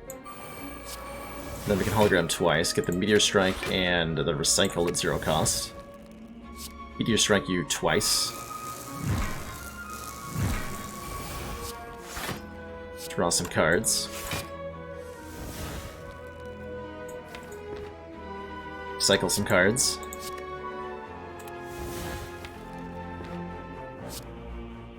Give me these two.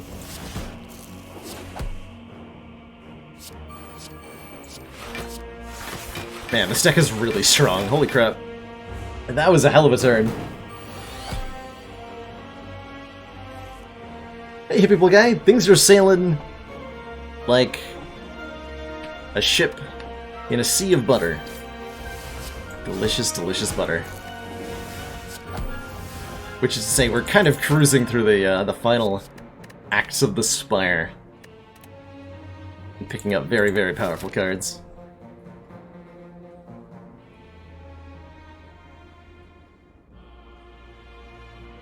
Start with just all for one, the bomb, hologram, 3 mad. Oh, so just see what happens if you stack the bomb buffs as many times as you want, all the way off the edge of the screen. I like that. I think we're playing Echo Form over Meteor Strike here, which is a weird feeling. But then I get to double the Meteor Strike next turn. Yeah. Oh, never mind. Thanks, Mummified Hand. You solved that problem. Should have rebounded, though. That's alright. That's A-okay.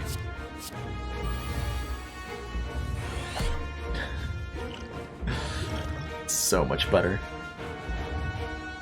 Oh, I can recycle Reinforced Body. So that I can play the other Reinforced Body. Alternatively, I just play Reinforced Body. I gain 12 times 7 block. That's enough. That is definitely enough.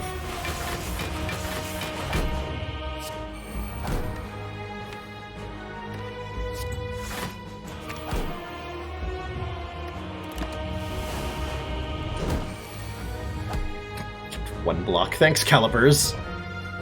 You sure did good that one.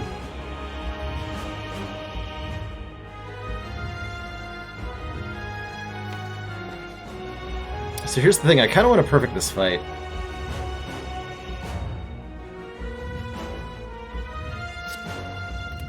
Which would mean playing Reinforced Body right now. I don't think I'm going to perfect it, actually. I think we're going to double Meteor Strike here.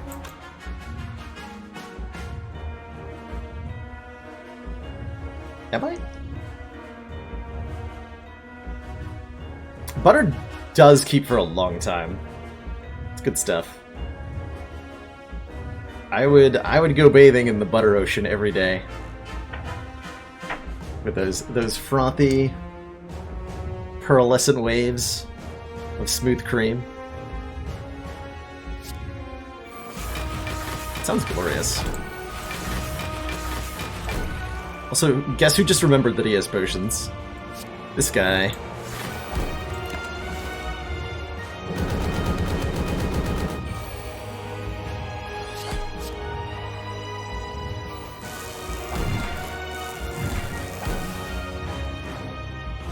This guy.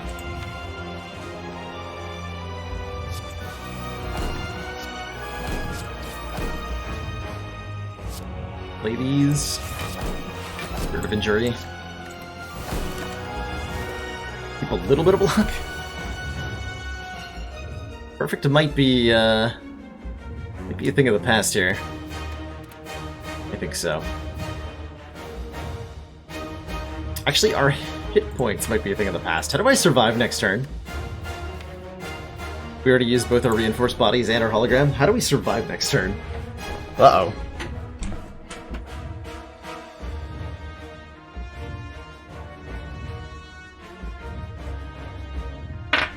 Huh.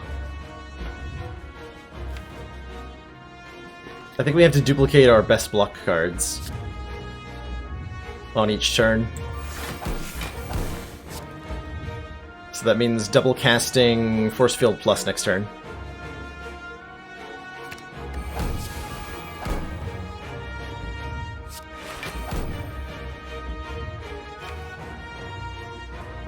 And possibly the Equilibrium.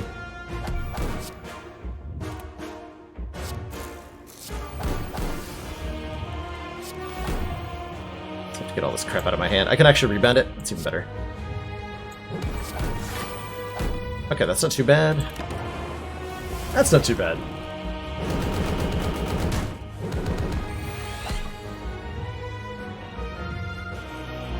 There we go. Play these cards. Alright, all is well.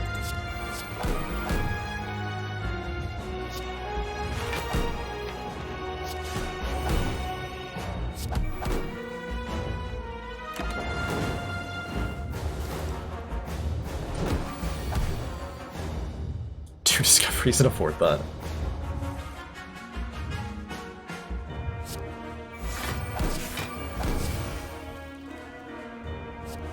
How many lightning orbs have I made? Like one, right? Not enough that this is any good? Oh hell yeah, another reinforce, please.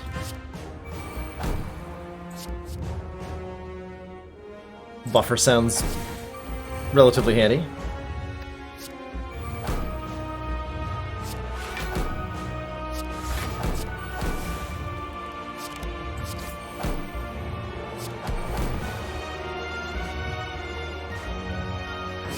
Use forethought to get Zap out of my hand, mainly.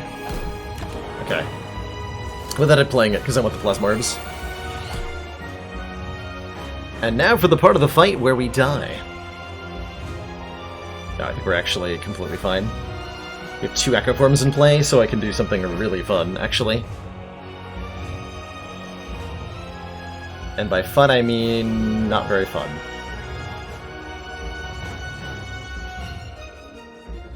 Well, doubling Meteor Strike is pretty fun. And then we can double our Reinforced Body. Oh, that buffer block that. Ah, we're fine. 7 times 30 block is what? 210 block? Yes.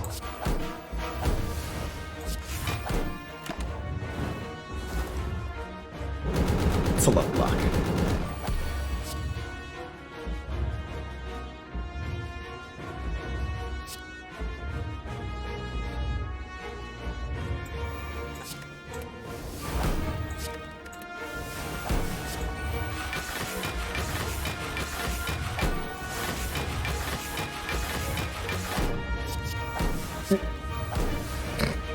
Do it again next turn.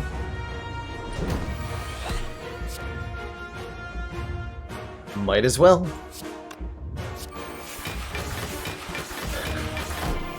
Pie making stream from Baylor. Oh man, I would have to be competent at pie making for that to be an enjoyable endeavor for anybody. I don't think I can claim to be that.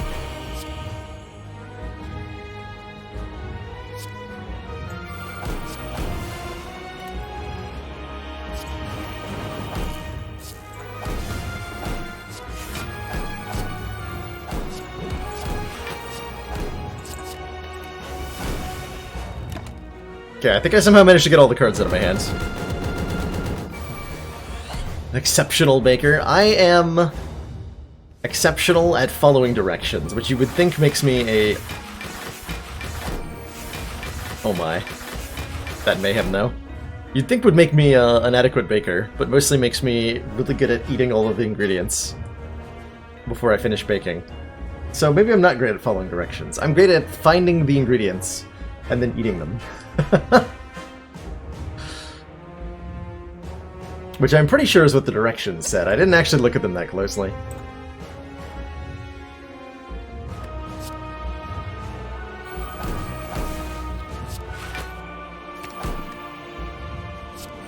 Mayhem X-Cost does not consume energy, nor does,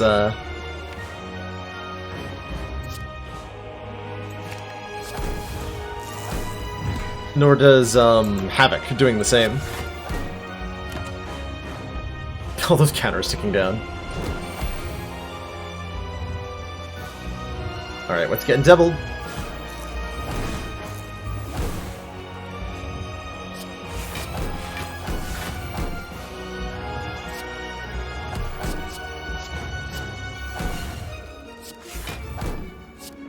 Well, this was a pretty wild run. The Snecko Eye and Runic Pyramid combination, honestly, not as bad as I thought it would be.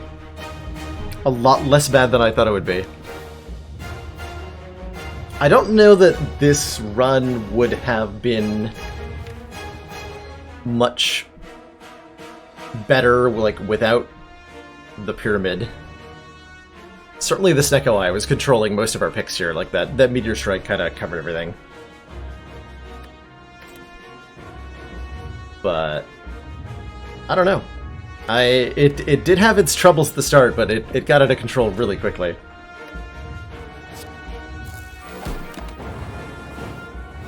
Kaboom! Yeah, what do you know? Pyramid's good with infinite energy, and so is Snecko Eye. GG. Rest in peace, Silent attempt at this.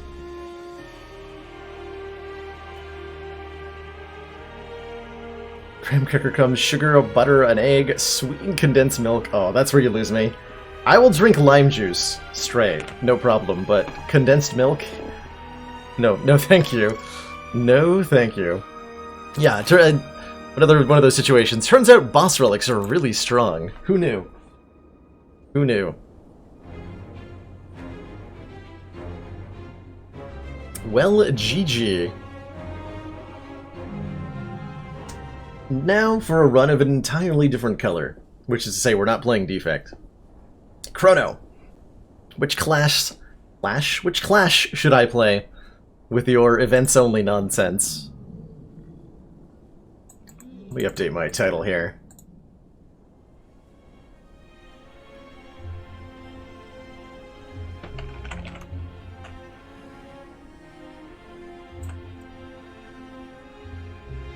Please slay the Spire while running on a treadmill at max incline.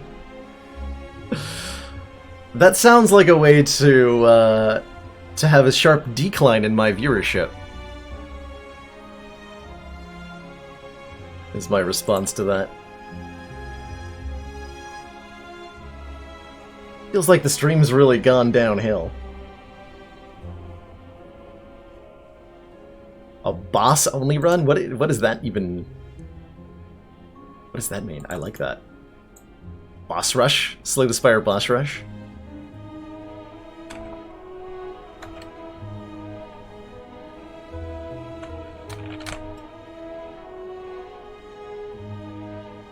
Ironclad is next. This one sounds like an A15 thing. I think we're gonna really struggle without any cards, right? Just turn the camera off and put on panting sounds.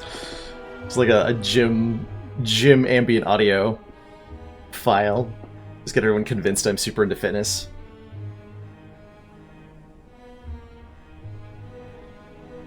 Summon only if we choose to go to the enemies.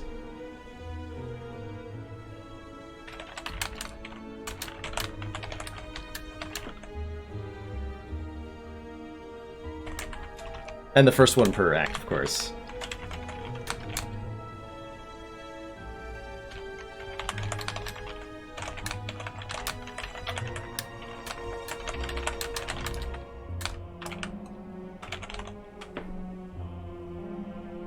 So, what this run is going to look like, we're going to do a custom run, Ironclad, Ascension 15. Select the ending. We're going to select this more events option that Chrono has added to my game.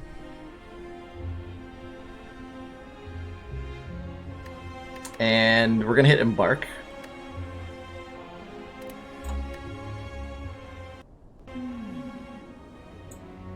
And we're going to just add a relic to our list of relics here. Juzu Bracelet. Normal enemy combats are no longer encountered in question mark rooms, which is important because our act looks like this. Oh, there is a couple of fights in most places, but the map generation has been altered such that almost every possible space is a question mark. And for additional funsies, I'm going to deliberately avoid the couple of scattered monsters on the map. So our route is going to be entirely question marks, fires, elites, and stores. And that's it. Which means the only places we can get cards are from stores and elites. And of course the act boss. Good luck to us. Good luck to us. Who needs cards anyways? Exactly. Who gets it? I think we go to this store and then hit some events and then try to evaluate from there. I'd love to go to this store, but that's committing to a Burning Elite, and that just seems disastrous. Super disastrous. Also disastrous is this opening hand. What the heck? Ow. Events can't occur more than once per act, I think is the limitation there. You might be able to get the same one multiple times per run. Okay, that was ultimately not too bad. Man, I love Feel No Pain so much. Are we fighting Slime Boss? Okay, that's enough reason to take a Feel No Pain right now. Show me literally anything that says exhaust. Trugrit says exhaust. Trugrit Feel No Pain is a thing. It's not a thing that does damage, though. Which means our odds against an elite are questionable. What's this mod like with deadly events? More combats, less events. What about the events? In theory, I can go straight to the boss without fighting any... no, that's not true. I have guaranteed fights. But I can have all of one combat on the way to the boss. It's pretty amazing. I might need this Thunderclap. I think I do. Just like, it's a card. Get it in the deck, please. Transform a strike? You better believe I will. Any excuse to get more cards that aren't the starting ones is a really, really good thing to be doing right now. Healing sounds like a good idea.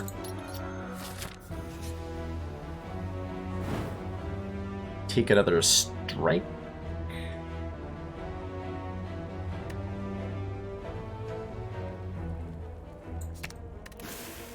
If I get another card removal, it's going to have to be defend. I think we upgrade our Thunderclap and then fight this elite. So I'm not committing to fighting 3 at the moment. We have no potions or anything. Oh boy. This is going to be ugly. This is going to be a good demonstration of why it's good to take hallway fights in Slay the Spire. And there is such a thing as too many events.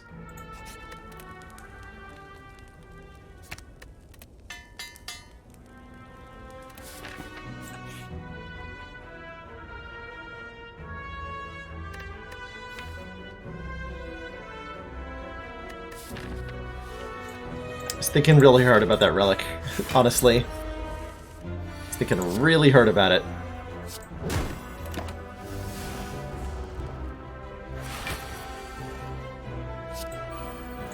We're in bad shape here.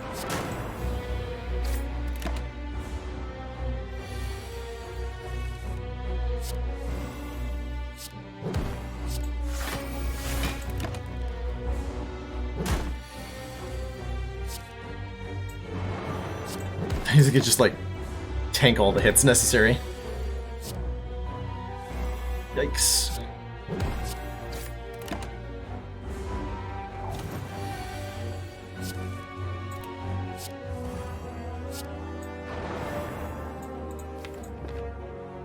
Well, this is bad now. Don't need any more turns of vulnerable. We have to just play the strikes.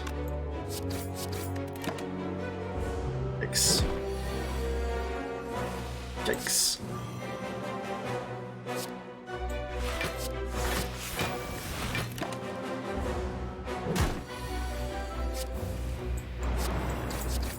Okay. Didn't die, only lost like literally all of our health. And that's okay, because it's the only fight we had to deal with. Peace pipe? Peace pipe? I can see a body slam being good here. We have some adequate blocking with the True Grit. We get to upgrade some defense. Alright, alright. Or a Battle Trance. That's good too. I can upgrade my True Grit now. I don't think I survive an encounter with the Gremlin Knob, so I don't think I'm allowed to fight another hallway fight here. Managed to immediately lose. I wouldn't be surprised if I immediately lose the run. We're going into a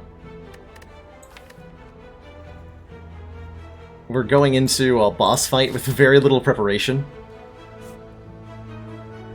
I'm dodging this elite. Yeah, the knob will kill me, the knob will kill me. And we're gonna need that money, so we're gonna rest.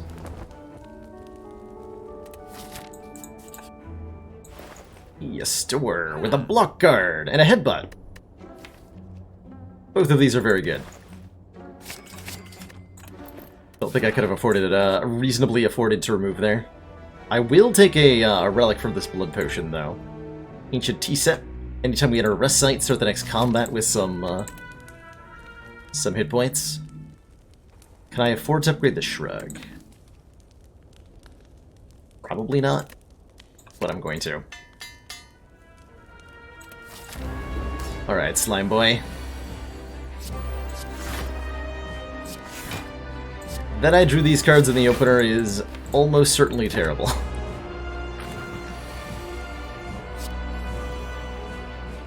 Here we go.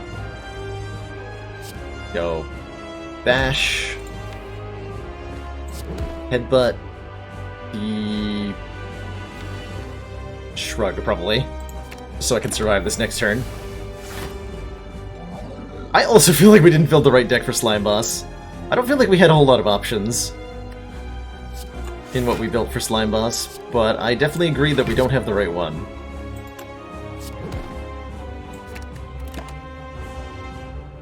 We might be short-lived here.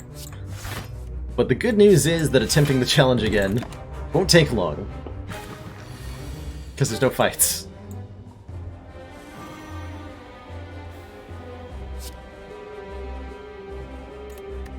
Oh, I have to do math on whether it's good to play the attacks before or after the vulnerable. So we want to deal 19 damage, ideally. Thunderclap Headbutt is 20.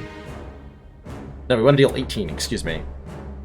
So we Headbutt, then Thunderclap.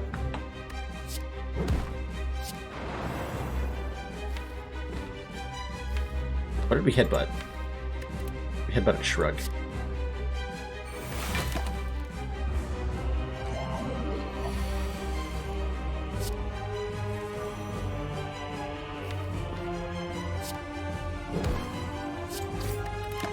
Or Body Slam.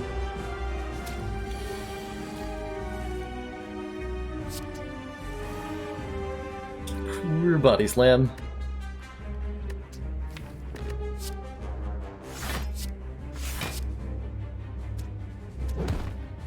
Man, we can have Frail Stack in a really bad way with Body Slam, I just realized. It's like getting double penalized, because our block is negated, and then our ability to attack based on that block is further reduced. That's rude. That should be illegal.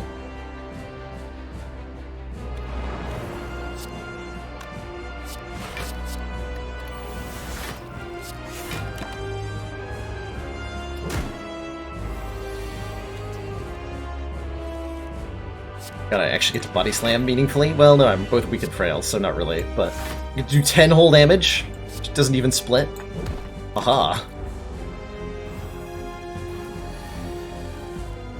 And now we die.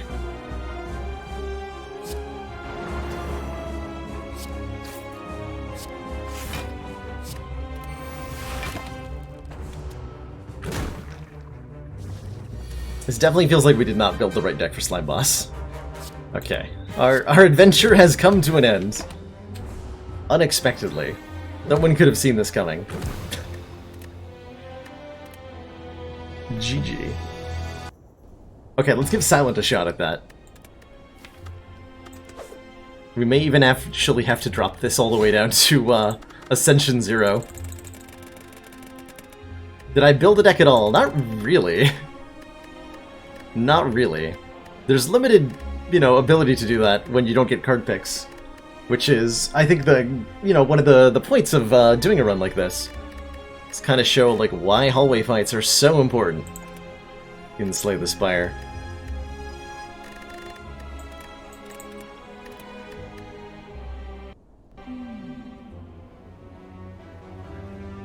Derivative IP content really turns you off. Does the Duelist have borrowed content like that? I guess how we would call it. Like it's a mod, right? You can use IP content kind of however you want, as long as you're not charging people for it.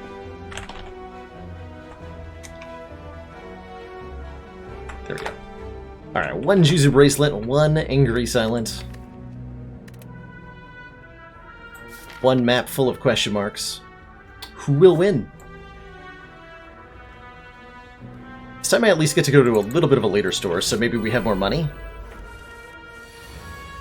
Oh, it's got Yu-Gi-Oh cards. Gotcha.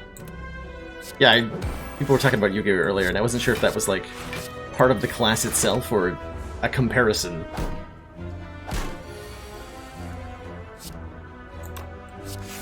But it makes more sense if it's just, like, actually part of the class.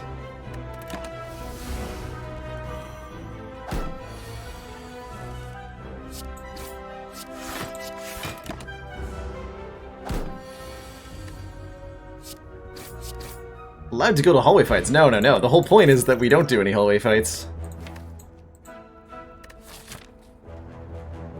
That's the whole point. Alright, Slime Boss, we're gonna take a Dagger Spray. I think that's, helpful. Removing cards is really questionable for money? Yeah.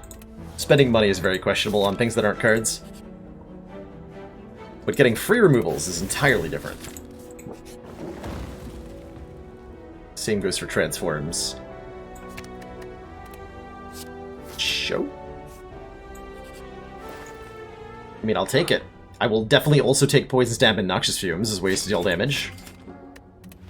Don't even have second thoughts about that. We actually have enough damage output we can fight elites and maybe get cards? Question mark? Exclamation point.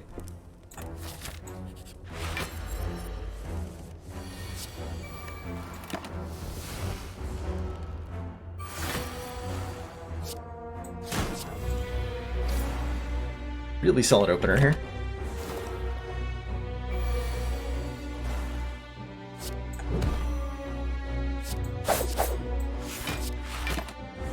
Hey, Dimodius, how are you doing today?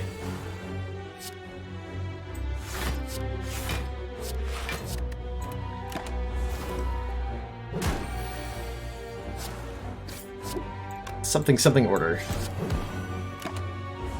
Hopefully that 3 hit point won't cost me.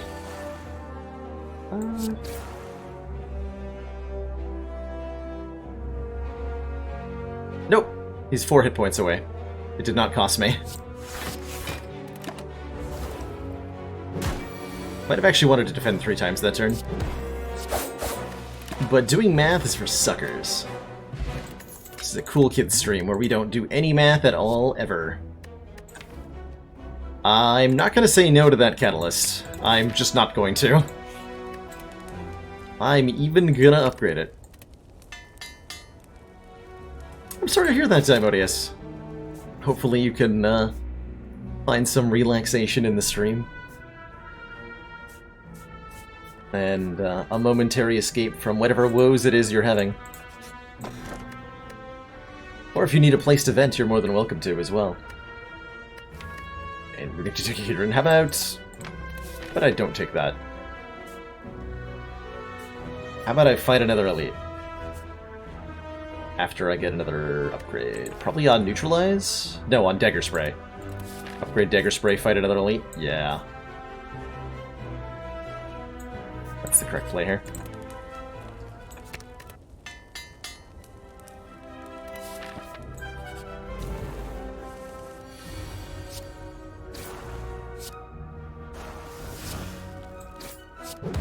Not the greatest way to end up using our Catalyst, but ultimately, 9 poison on turn 1, that's pretty good. It's pretty good. I don't have enough reason to complain about that.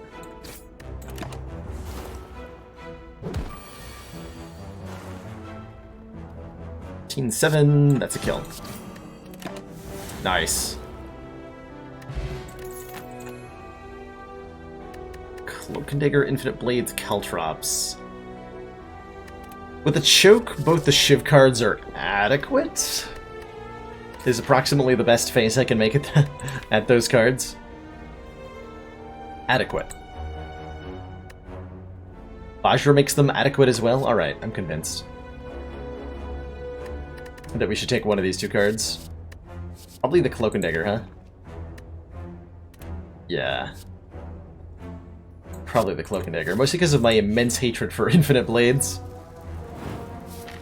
Just the most hatred. Even more health that I'm not gonna have. Let's gain money. And not gain more money. Do we need Cloak and Dagger? That is the question that I don't know the answer to. We have enough positive interactions with it that we kind of want it.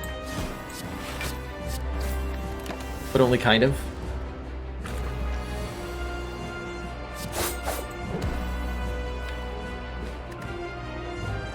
Okay, well, fortunately I have a Ghost's Jar, because we drew our poison cards in the very wrongest order. Doesn't get much wronger than that.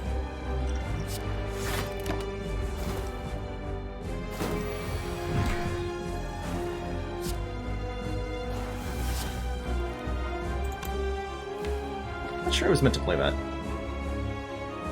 So we're splitting next turn no matter what. 98 minus 15 is 83. So I can play 1 strike exactly. Yes.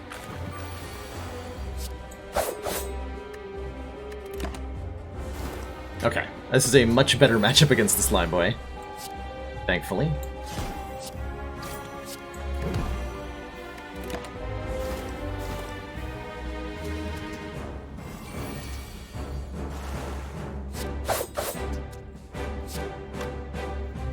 $23 doesn't split, so if I don't play Poison Stab, this is actually really good.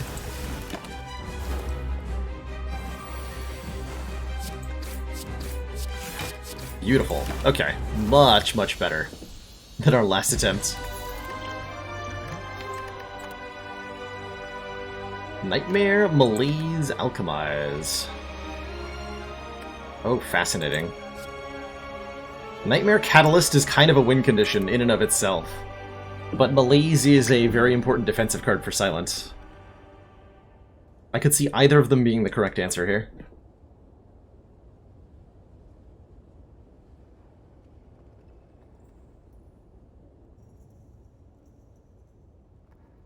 Necronomicon Choke. I've seen that combo in play once in my entire Slay the Spire career. And it's exactly as good as you want it to be.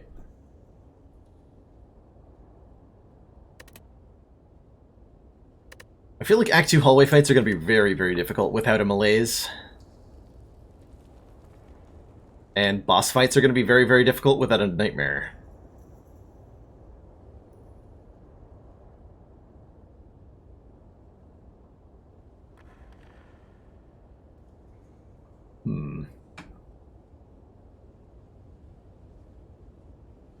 Yeah, Act 2 is interesting, right? We have an extremely high chance of being offered apparitions. We have an extremely high chance... Oh yeah, also, yeah, what hallway fights? Good point. What hallway fights? Thank you for catching that. You know, 1,000 hours of thinking muscle memory means I take some things as, just truths about the game that are not truths about the game. Like, that you have to be adequate at fighting hallway fights. We actually never fight. Like, there is a 0% chance we encounter Avocado and Fungus Rat. There's a 0% chance we encounter Chosen +1. There is a 0% chance we encounter Transient in this run. There's a 0% chance that we encounter Writhing Mass. So these are all encounters that we can just, like, not worry about being bad against. So if I'm just thinking about Act 2 elites, Malaise is really good against Book of Stabbing. Nightmare's pretty good against maybe the Tri-Slavers. But if we want a way to beat the Act 2 boss, it's going to be a Nightmare, so we're going to take a Nightmare. And speaking of Nightmare, playing this deck with Runic Dome is going to be one. Otherwise, we're doing it on 3 energy, with extra card draw per turn, or with healing when we hit a campfire. Yeah, we don't need to fight elites, that's true. We don't actually have to fight anything other than bosses, so all we have to do is be prepared for boss fights.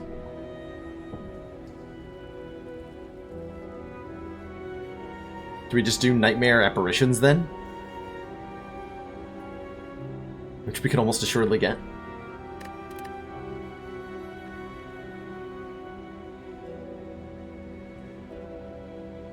Re-Energy Nightmare does sound terrible. We're probably going to upgrade the Nightmare. I'm going to take the Ring of the Serpent. I just don't like the Runic Dome very much. Although we're on E15. I don't like the Runic Dome very much.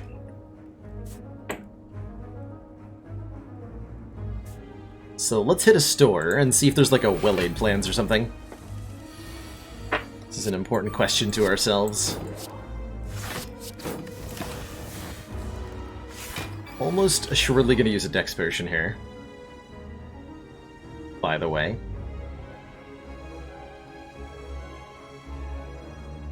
If I neutralize, I can choke you. Does damage through your hit point pool.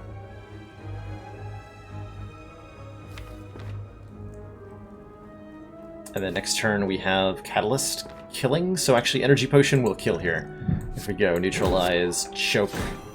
The choke debuff causes hit point loss, doesn't cause damage.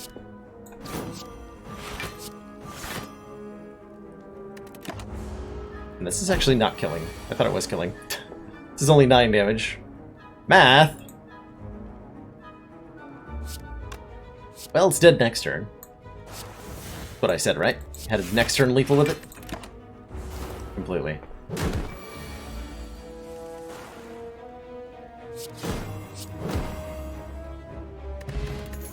Besides, we got a potion anyway. Leg Sweep's a real good block card, huh?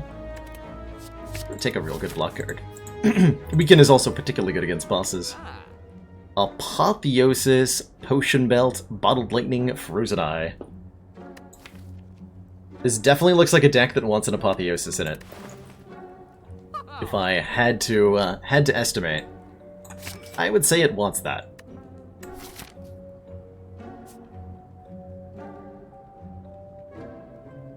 And then it wants to upgrade Apotheosis, it wants to upgrade Nightmare, and it wants to win a fight or two.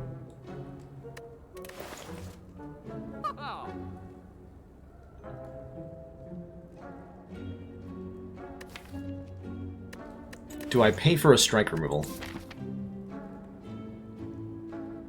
I'm probably not going to this store. How many events in Act 2 require you to have money that are good? The tournament or the joust requires having money. Designer and Spire requires having money. Deflect is good with our 3 energy and with our Apotheosis. I should probably buy this. Just a good block card right now.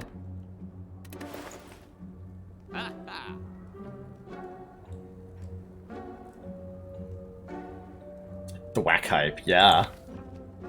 That doesn't require me to have money, though. We can exactly afford backflip card removal. It's an interesting one. We remove a defend.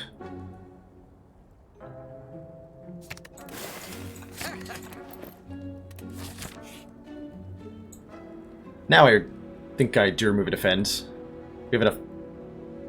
Well, silent likes her block cards a lot.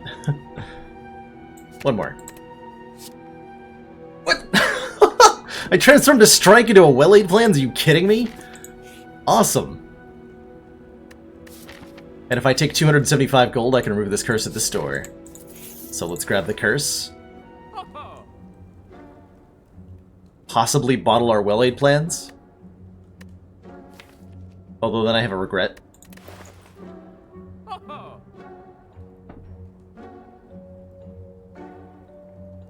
Then I have a regret. In the deck.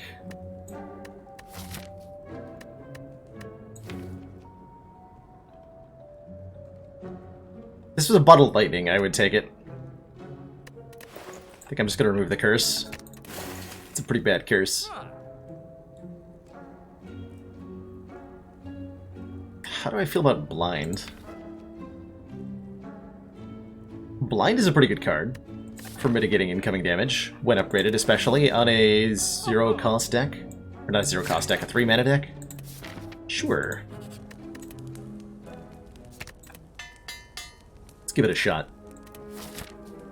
Hey, elusive aubergine man. We're trying to win a run of Slay the Spire that involves no hallway fights, basically. I think I'm comfortable enough fighting an elite here. Which is a choice I immediately regret, by the way. Just like instantaneous regret on that one.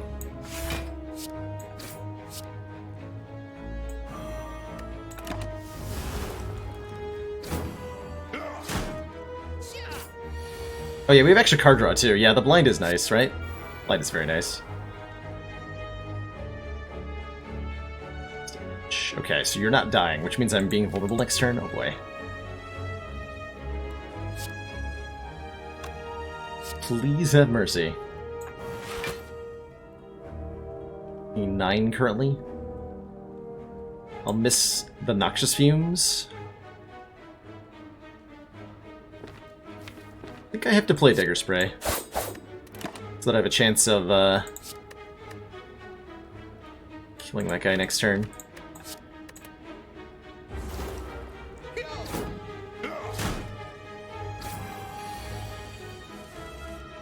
Okay, Apotheosis is here exactly on time. Do Apotheosis Cloak and Dagger, that'll kill the Red Slaver, and then we can block for enough to not die. Hooray!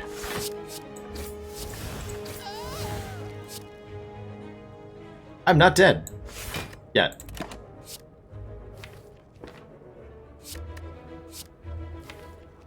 Block next turn. Okay, hold on to choke.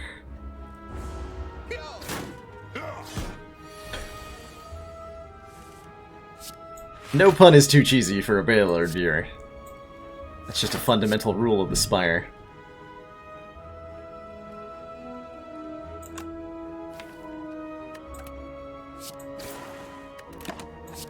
Some debate in my mind over who's best to kill here.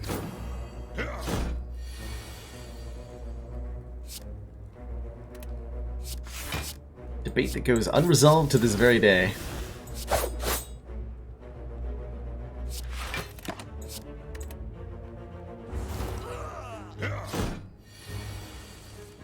Okay.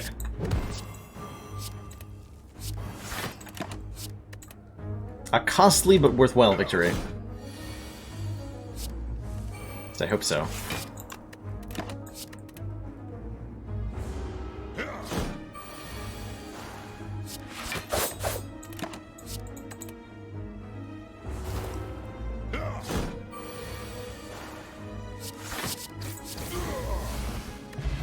Bag of preparation. Hey, looks like we didn't really trade in our Ring of the Snake. Piercing Whale is a really good block card. I'm gonna go ahead and take one, because it would have helped so much in that Tri-Slavers fight. Gonna rest. Crack the Relic. Getting meat on the bone. If our hit points are at or below half after one of the 2 combats we do per act, we heal 12. Hell yeah.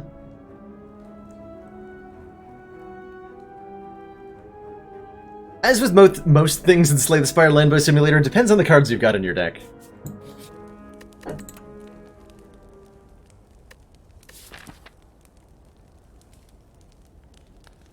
This is going to be either Book of Stabbing, who I'm not that well equipped to handle. Yes, I am. It's going to be fine.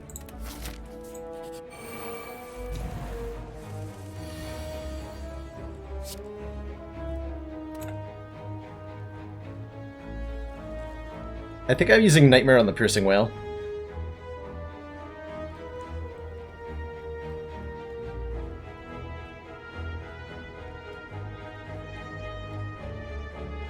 Nightmare Apotheosis, please.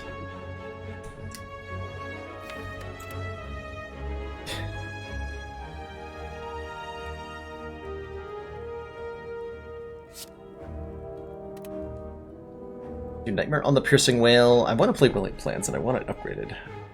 So I think I'm just taking 5 damage here.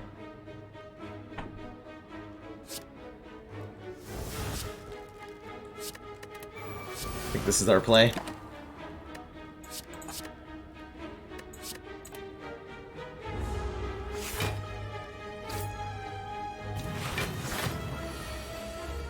So that we can stop this nonsense turn without too much difficulty. And find our copy of Noxious Fumes somewhere in here.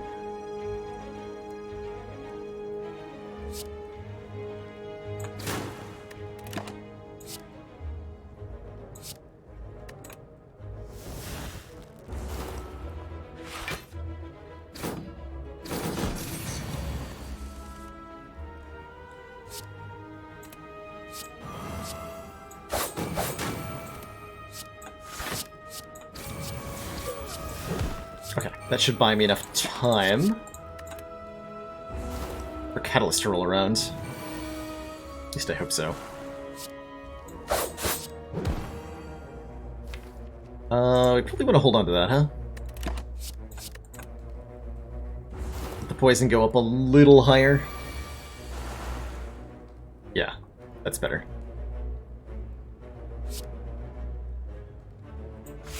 It's actually completely adequate. So we're going to do Poison Stab, Catalyst, keep 2 Piercing Whales. So now we should be fine.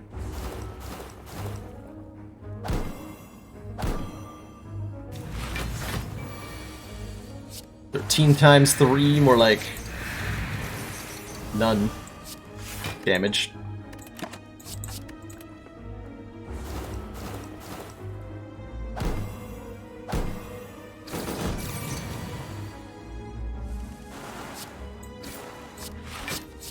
Gremlin Leader, more like Gremlin Bleeder. Haha!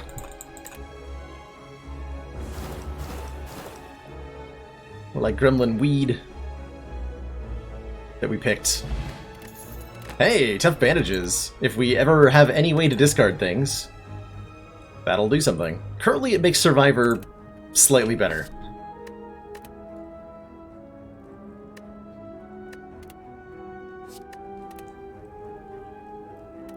This is a time to duel.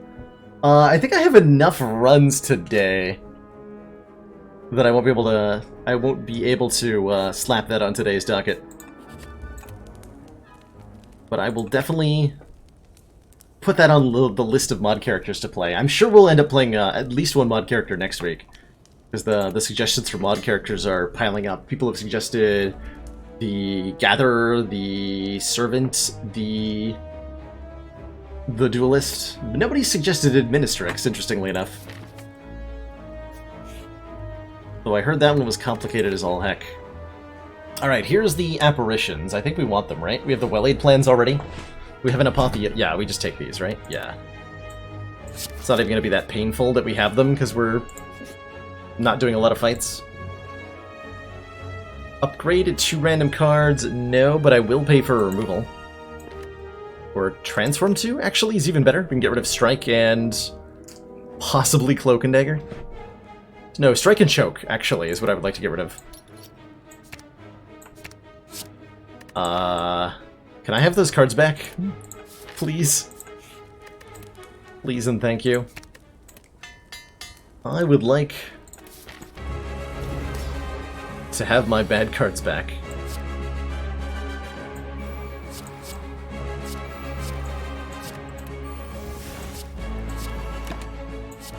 Poor chap.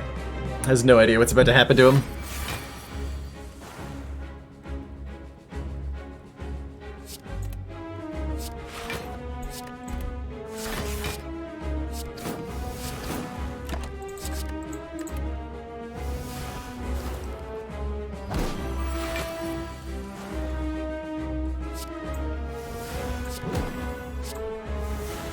What Choke did to my family is unforgivable.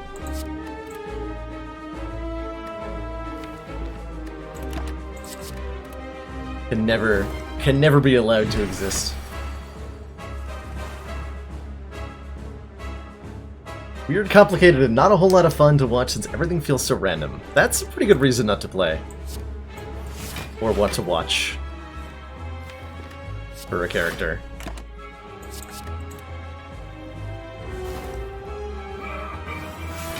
Gonna go ahead and give that one a valid out of 10.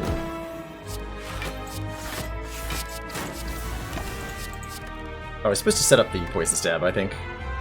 Not that it matters.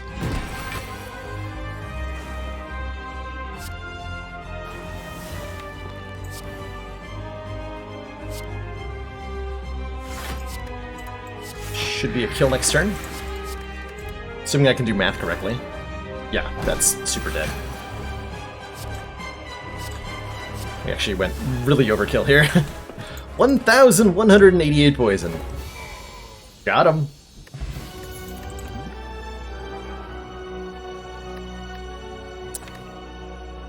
Well, I mean, I guess we could just take the Wraith form if we wanted.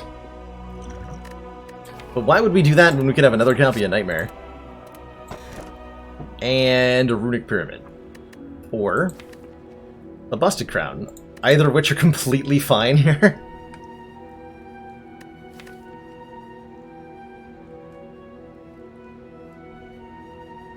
Wait.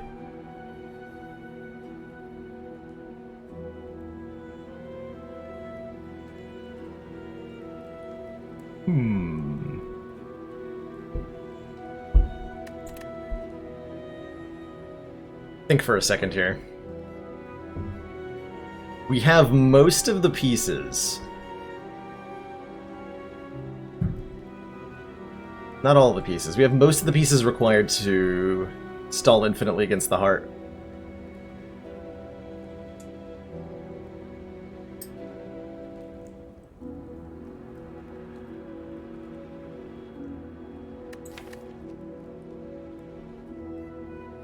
Yeah, that's what I'm thinking, Chrono. We're done with our boss relic, our boss card picks even. There's very, very few cards left that are being offered. And we would really like a 4th energy. So let's go ahead and take that. If I didn't have a well-laid plans already, I might consider the pyramid there. As it stands...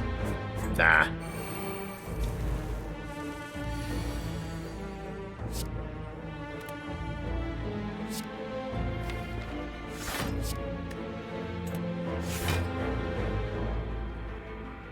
Thinking real hard about Nightmare Neutralize. Also thinking real hard about the Smoke Bomb. Actually, I hate this fight. And it's not going to give me very much as a reward. So I'm going to leave, actually. Goodbye. Not because it benefits me, but because I don't want to.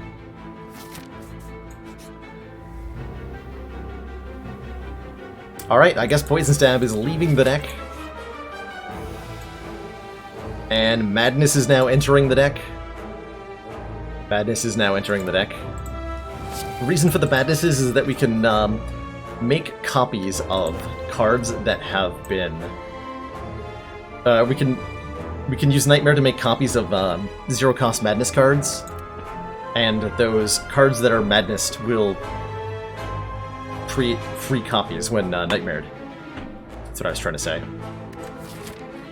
2 Normality, no thanks. Not with a couple fights coming up. So we'll do the boss fight, which is a fight we wouldn't have normally had to do.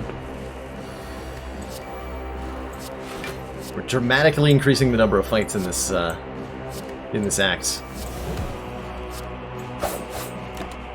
to nearly unacceptable levels.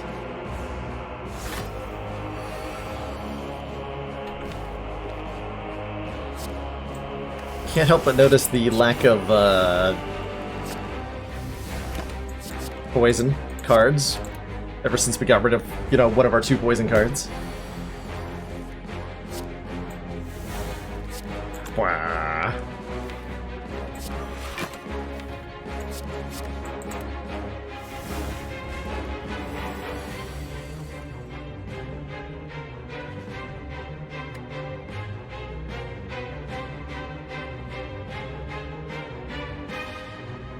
We should test, let's test Setup and Nightmare. How those interact.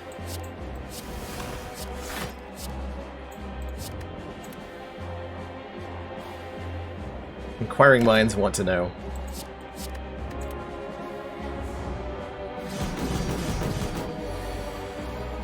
Well, my other options, Firix, were losing. It was either, I think, the Well-Aid plans or one of our apparitions.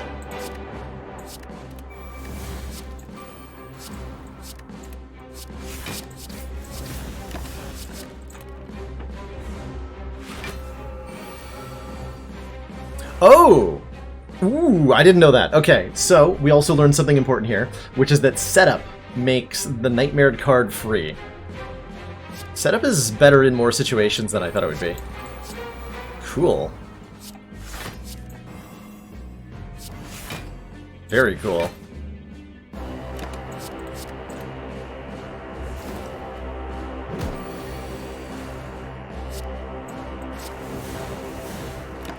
Guardian.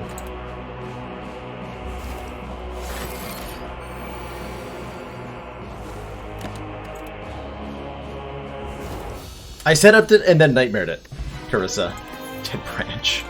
Dead Branch? I mean, yeah.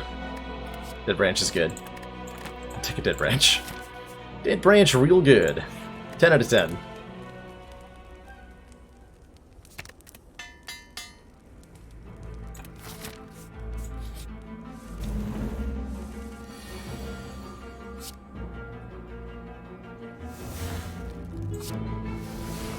Madness Zero Cost Apparition?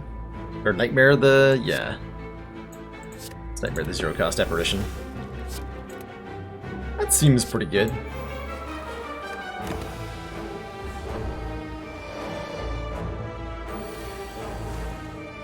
Is a Lung Dung. Our boss relics were Ring of the Serpent and Busted Crown in this run. Though your question's fair, because, like, the number of boss relics I have for the Friday streams is never consistently predictable in any way, shape, or form. So, like, valid.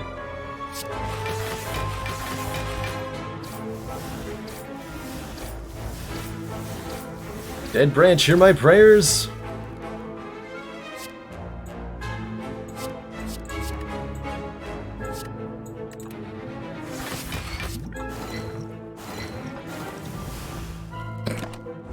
Just what I needed, more catalysts.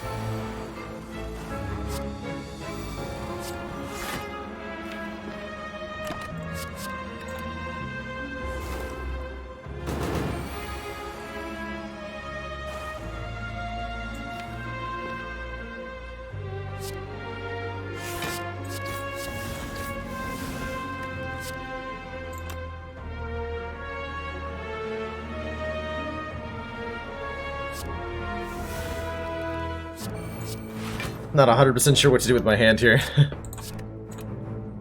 gonna go like that. Burst? I can burst Nightmare? Oh my. Burst? Burst the copy of Nightmare. Duplicating Catalyst, and then also duplicating Catalyst. Then keeping Catalyst. So now my hand on this turn is... adequate. Discard that one. Alright, here's my hand. Do we have enough poison in hand? Ring of the Serpent was up against, yeah, Feather and Runic Dome. And mostly as I tend to avoid the Runic Dome more for the viewer experience than for my experience. Because it is, if you're not familiar with the game, it can be really difficult to tell what is going on. Haha, the Envenom. And a Poison Stab, it's just getting more poison. Wait, we can go higher than that.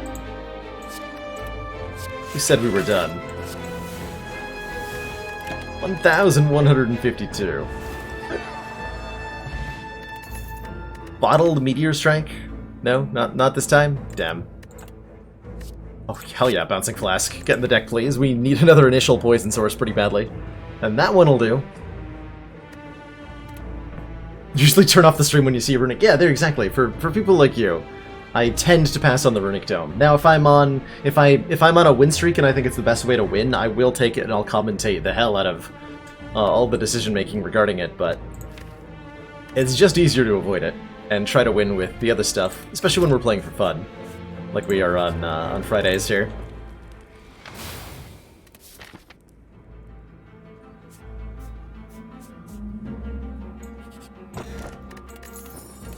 Hey, there's the Dreamcatcher. I can look at one card.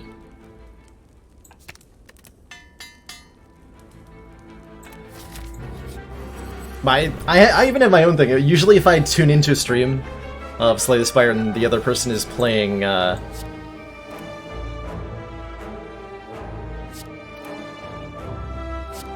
Wraith form, I usually tune out. So, like, fair. 100% fair.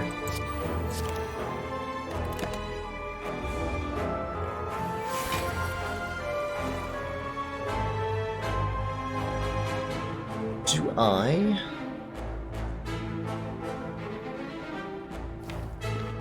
How much Noxious Fumes is too many? That's the important question here.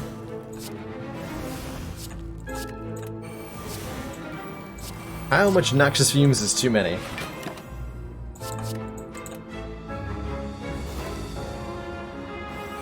With the Catalyst? Oh, I'm sure I can figure out ways to do silly things here.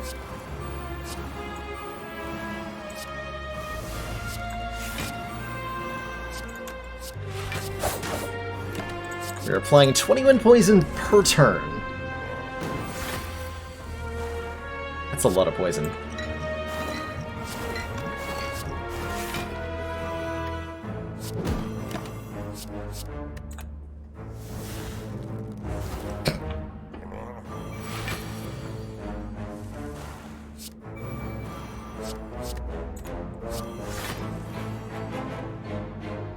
Oh, I set up the... I thought I was setting up Bouncing Flask. I set up Storm of Steel instead, apparently. Whoops.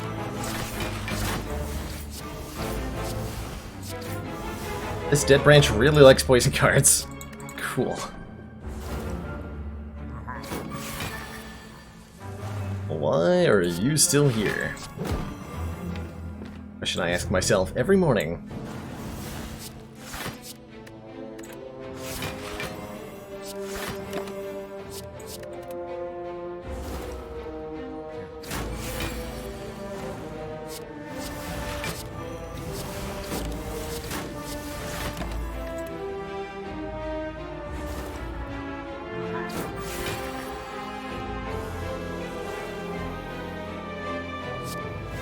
Snecko-Eye definitely adds a lot of decision-making. I would say, though, that Snecko-Eye, on average, adds less decision-making than adding one copy of Hologram to your deck.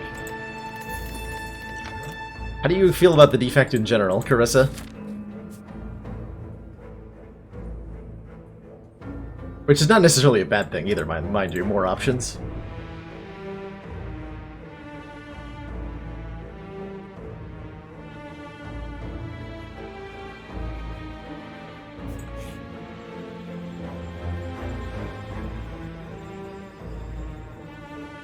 RNG, Jesus Take the Wheel type runs. Kind of. But, like, also we're playing a roguelike. And that's kind of the point. Not sure why I looked at 3 copies of cards when I forgot I had the Busted Crown. I was hoping for some better options here. Well, pass on all that. Give me...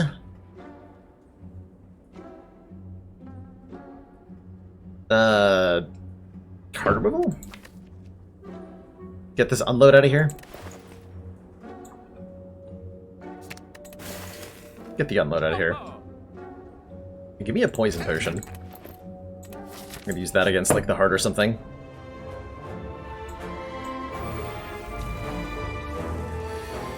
Hope I'm making the right decision by fighting these. I actually think it through very well.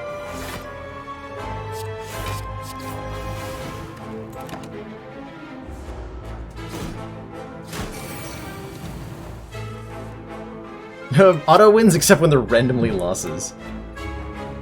It's not an inaccurate description.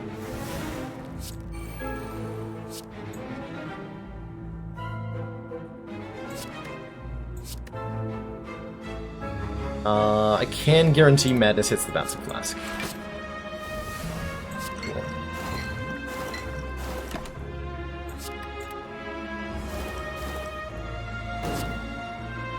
How does Enlightenment interact with the Nightmare? If it's an Enlightenment Plus, it'll work the way that you want it to.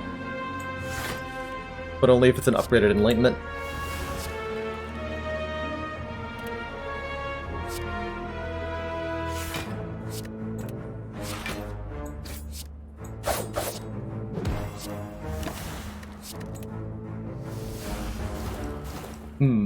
I might run out of Intangible here.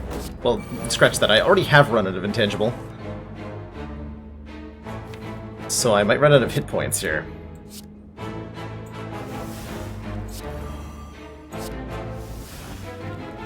Fucking bigger.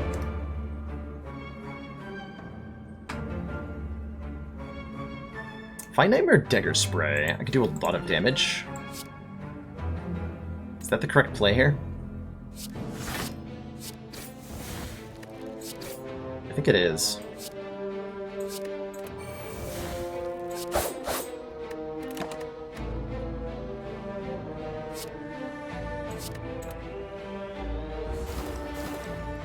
You either win or you don't. Should be 50-50.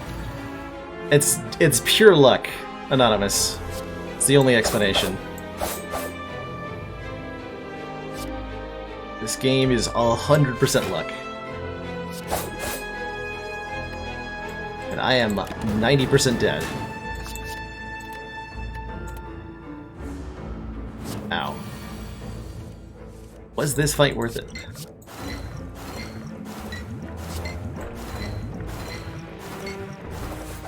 Hey, Junji Cole! Into the Breaches! Oh hey, we had meat on the bone, that's right. Into the Breach is treating me well. Which is to say that I have played in one run of Into the Breach. Got a Regal Pillow. Oh yeah, just go to full health. One full health, please.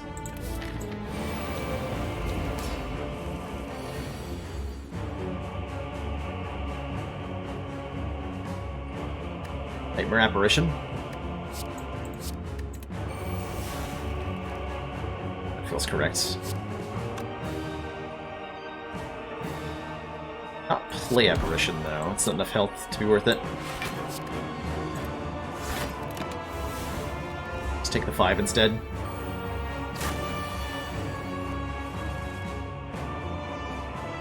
How do I win from here? No one knows.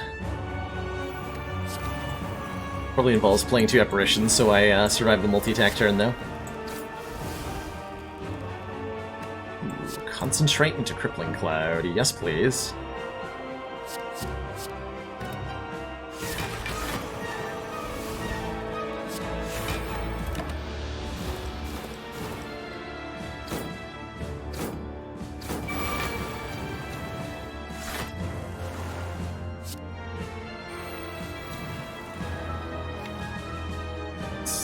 Just gonna play the Madness. Hitting an Apparition, nice. Yeah. Seems entirely reasonable. Wiccan 1 is now at 5 strength, which isn't that bad.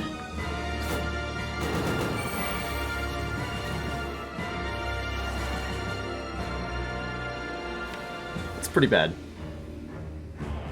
He's pretty bad.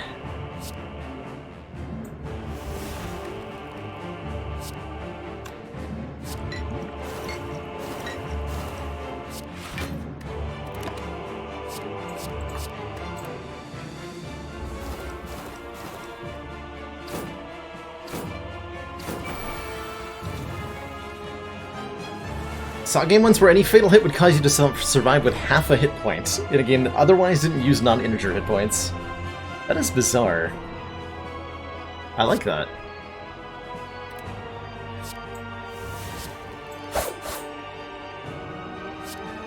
I like that quite a bit.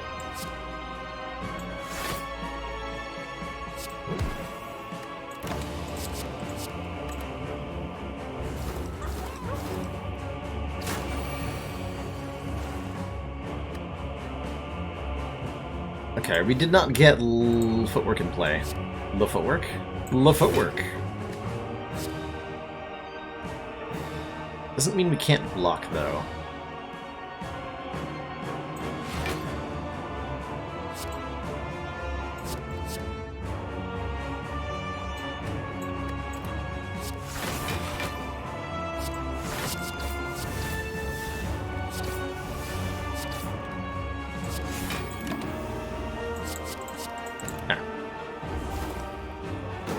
Hey Sabin, I'm doing great. We're having some good runs tonight. At least I hope we are.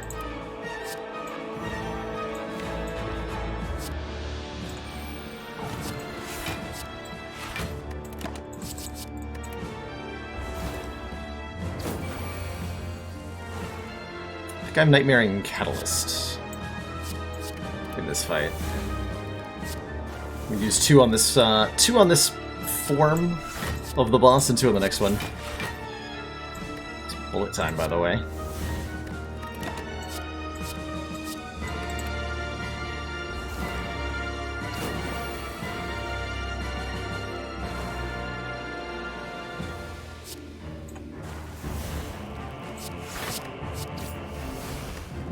Fine.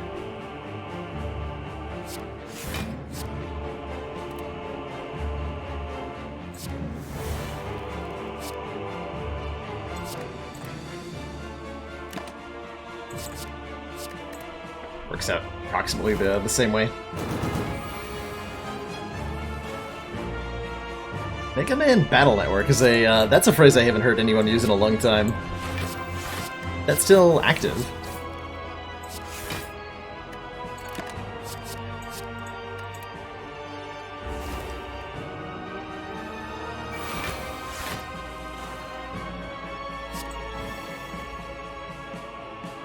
Or am I maybe misthinking, actually, and confusing it with something else?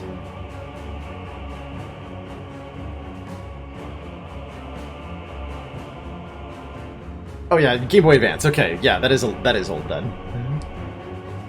How do I feel about events now? I feel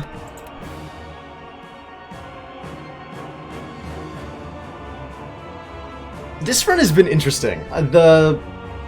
The part of it that surprised me was the part where we just get to build a deck that fights bosses and nothing else, which Silent is excellent at doing. Although I suppose the other classes have pretty good chances to assemble such decks as well. But that's the part I was unprepared for the consequences of, in terms of difficulty. Doing this again, I would probably try it on 820.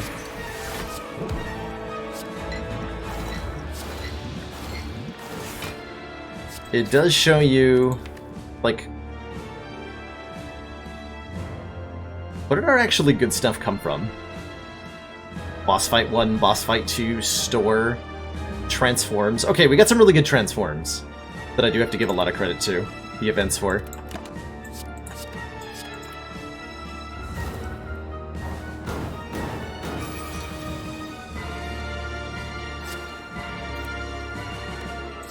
Credit where credit is due.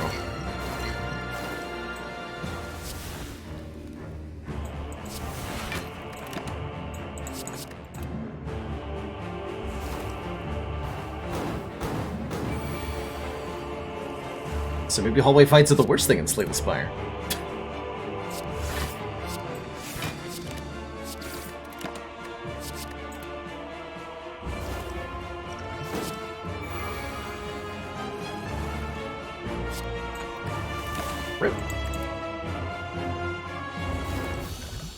Yeah, the almost nearly guaranteed ability to get the super powerful events, that has a lot to do with it too, like guaranteed Mind Bloom, guaranteed apparitions being offered to us and then taken because we had a nightmare and well-laid plans and an apotheosis.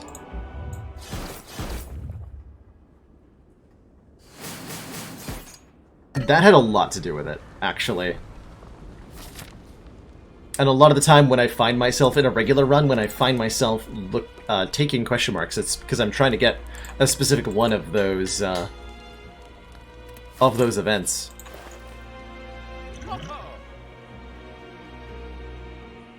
Ooh, Ghost and Jar. That's kind of a must, actually. Let's take the intangible, take the piercing whale. Purity with Dead Branch is hilarious enough that I'm just going to take it. Give it a chance, it just might work out. Oh, nice bullet time. Okay, so I'm playing the entire hand. Apparently.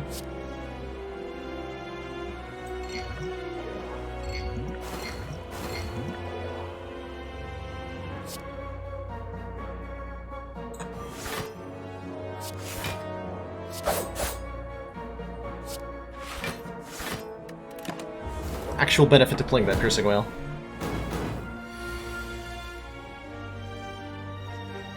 Got a lot of gold from events. We did. We took a curse for 275. We got some money from the scrappies or whatever. What else did we get a ton of money from?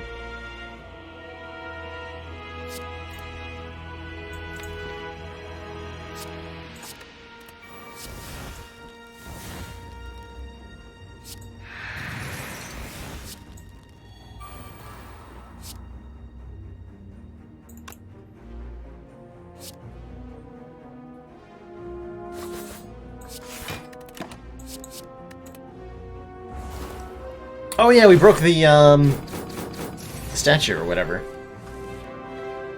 Very fair, very fair. It's a lot of apparitions, by the way. What is even happening here? No one's really sure. No one wants to ask. All they know is that it's very, very spooky. Whatever it is.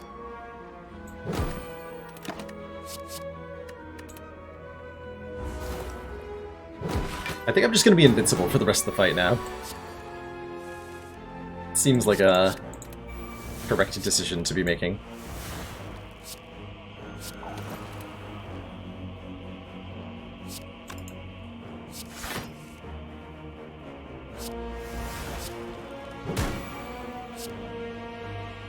See you later, bad cards. Hello, even worse cards. Welcome to my deck.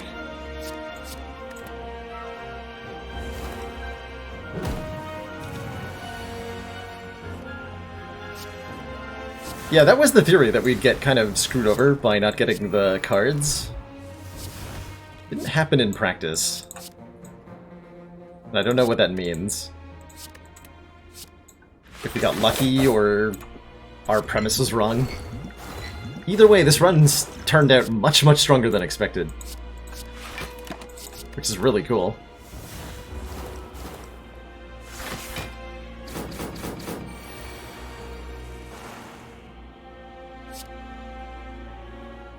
Four turns of intangible still? Alright.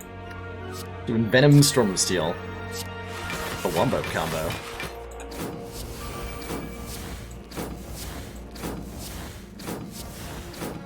Wombo combo that doesn't do anything.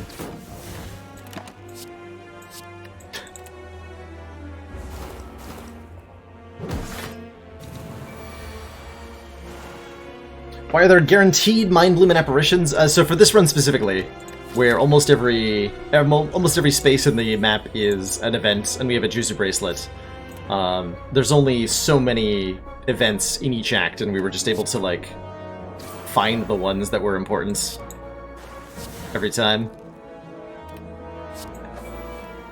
Which is what I mean by the guaranteed. It's not actually guaranteed, but it's almost guaranteed.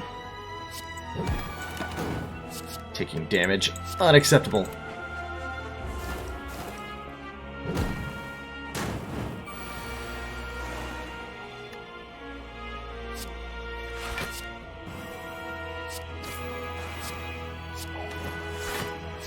taking damage that we then healed.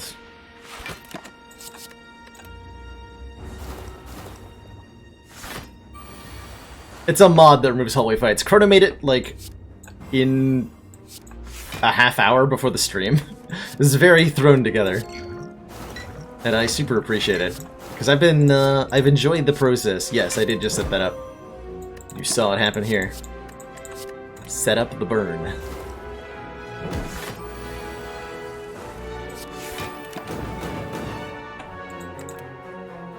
Okay, that was a pretty long and unthreatening fight. Let's do the same thing to the heart.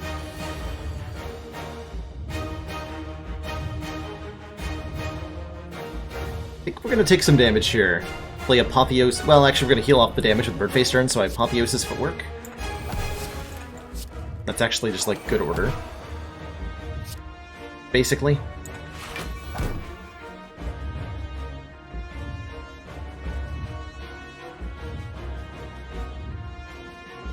Damn it.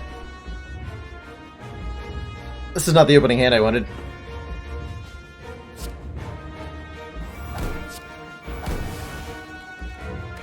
Okay, I will play that Bouncing Flask.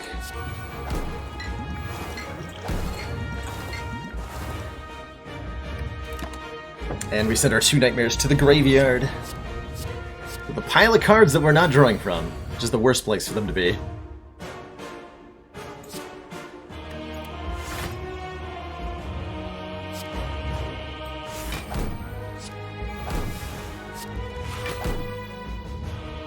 This might have to be an apparition.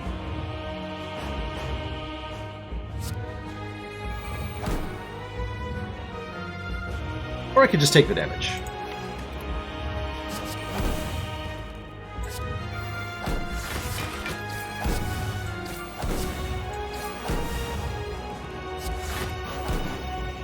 That worked out alright. Yeah, Tools is really nice. We're drawing 7 cards per turn. And dying. No, wait, we've got Ghost and Jar, we're fine. Everything's fine. Never mind.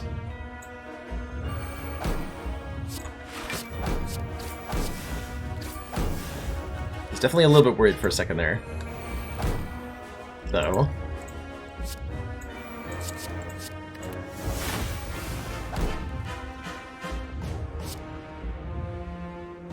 I'm gonna go with Fumes over Envenom. So I can play the outmaneuver as well.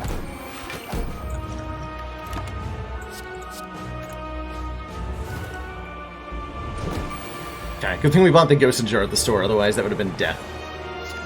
Just pure, unadulterated being dead.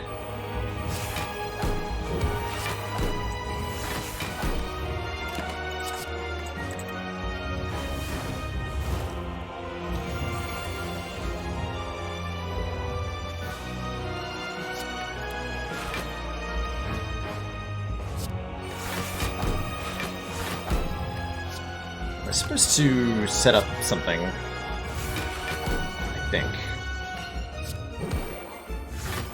That doesn't matter much.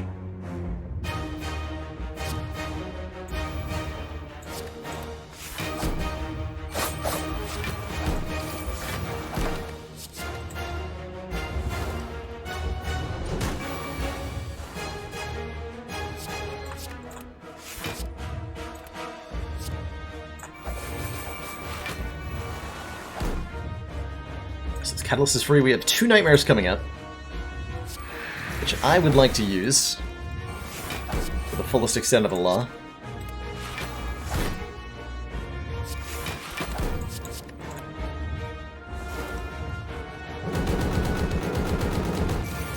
How high can we get this poison to go? Here we go. Here we go. How dumb can we get this turn? This upcoming turn. So I can play Nightmare to copy Catalyst, and then Nightmare to copy Catalyst. That's a lot of free Catalysts that I can play. But I feel like we can do better than that. All the Catalysts are going to be 0 cost, yeah, because they're all... Yep. Nightmare and Nightmare. So I get 3 copies of Nightmare next turn.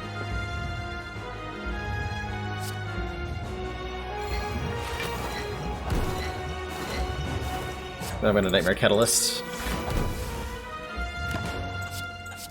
Hold on to these 2. So the name of the game is get the heart to as much poison as possible.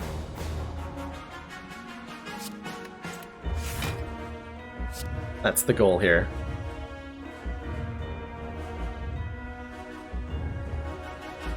So we don't want to kill it next turn, which means I...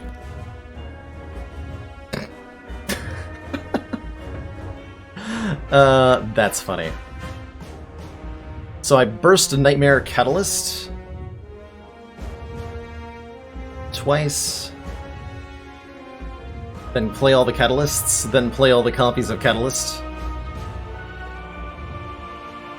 So I should be playing the Catalysts first.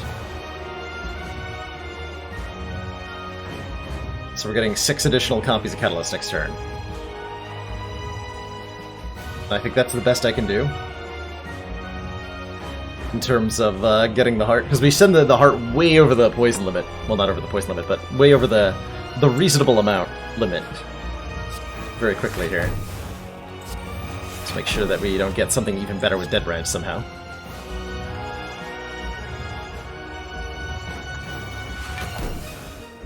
Okay, we're gonna burst the Nightmare, copy Catalyst, and Catalyst. Concentrate lets me play another Nightmare. So we're gonna do that.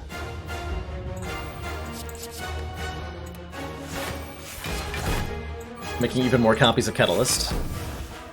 Playing Catalyst. And I guess holding onto this Poison Stab, because that's a little bit of poison. Nightmare doesn't matter because the heart dies next turn. Alright. So we've got 4,778 that we're then going to... Oh, Ring of the Serpent! Dick. It's a Catalyst I could have had. Alright, apply 3 poison. And then triple the poison to 14,358. Triple it again to 43,074. Triple it again to 129,222. 378,000. And a large number. 1.16 million is, I think, where we're at now.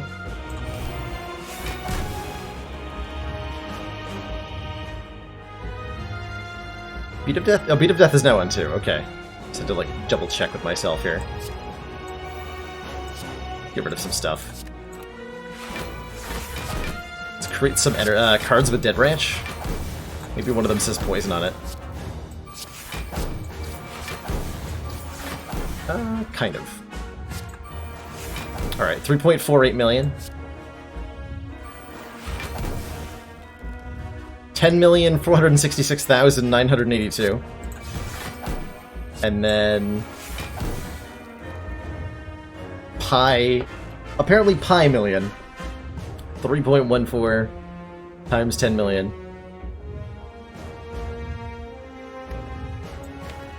And I think that's where we're ending it. I don't believe I can get any more poison than that. Wait, I could have Dagger Spray. I didn't Venom. I could have gotten... Oh, no, wait, no. Never mind. Venom doesn't work because of Invincible.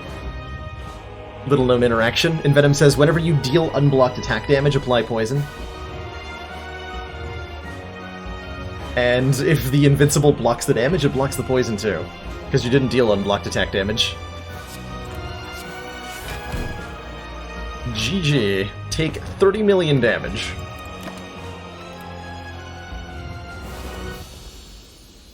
Good fight. Alright, well I can think of 30 million reasons that events are apparently very good. GG.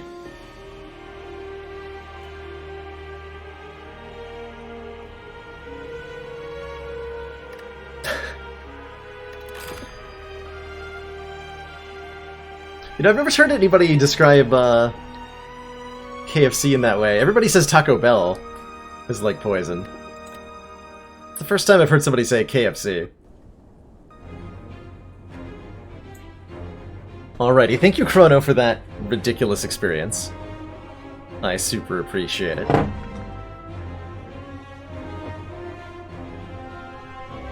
Let's throw the next one up to a vote. Got a couple options here as to what we can run next. So I'm gonna make a quick, whatchamacallit? Straw poll, that's the one. I can remember words sometimes.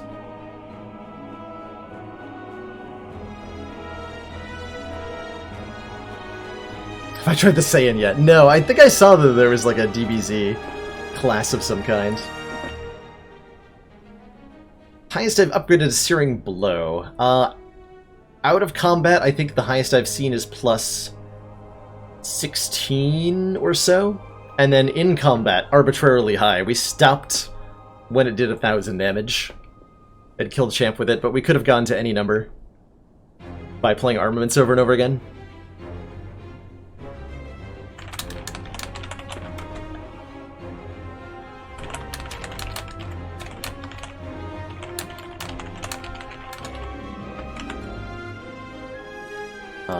Slate Streamer. I haven't done a Slate Streamer in a while.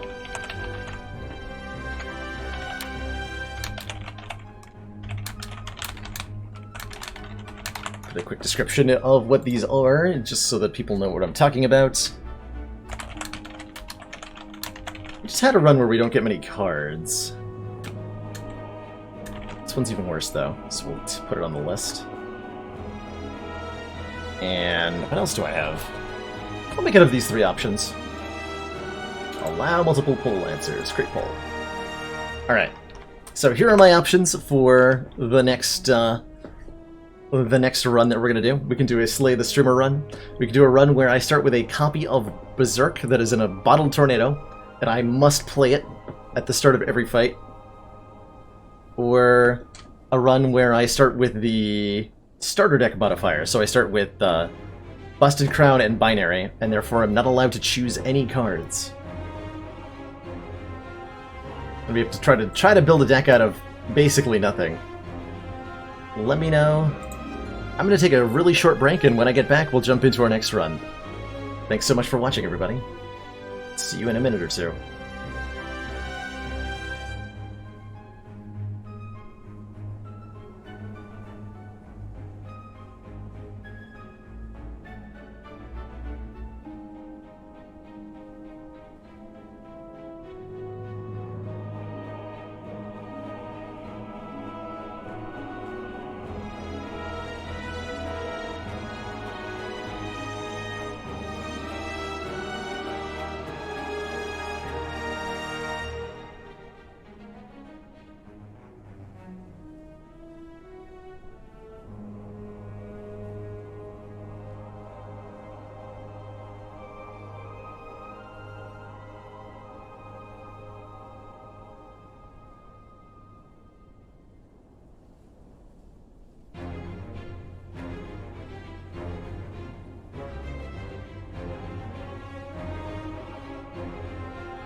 Alright, we are back. Thank you so much for your patience, everybody.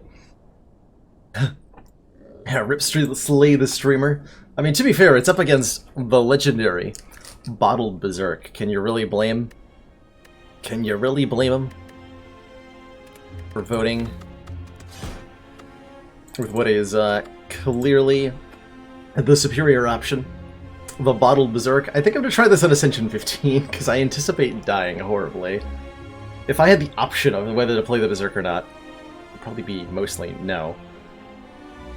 Then Ascension 20 might be reasonable. But as it stands, we're going to do custom Ironclad Ascension 15.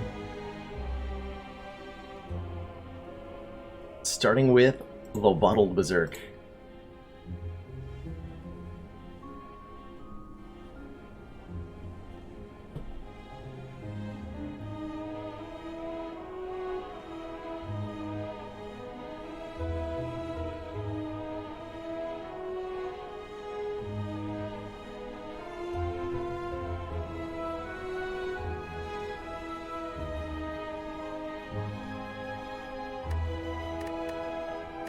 So we'll enable the ending, and is there any other modifiers I need for this? I suppose I need custom deck.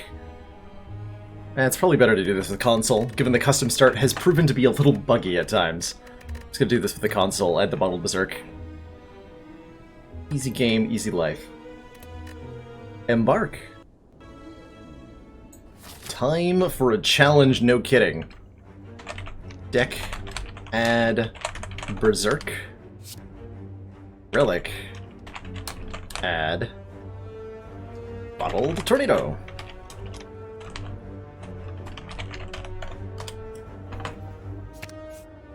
Alright, so we now have a Bottled Berserk. Start each combat with Berserk in your hand, and I am required to play this in every single turn one for the entire run. How far are we going to get before that kills us? I don't know. Yeah, just one day late. One day late on the Pi Day. It's okay. We just round to the closest, 0.15.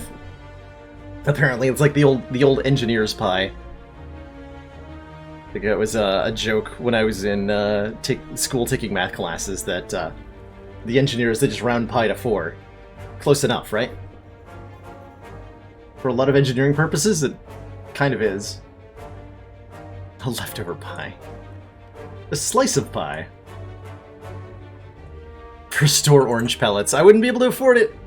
Orange pellets would be pretty bamf, though.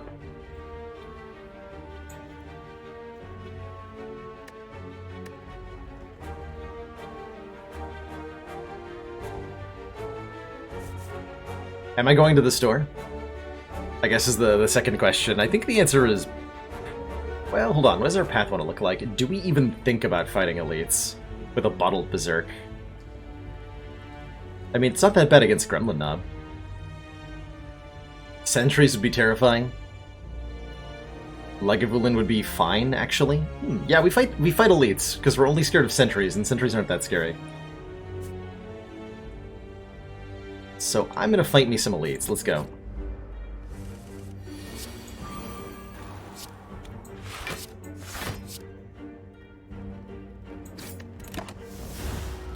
I think it's often correct to try to kill the spike slime. Oh god. First, if you're given the opportunity to try for it.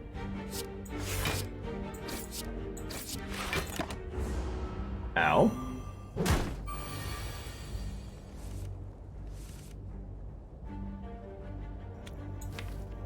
Next turn.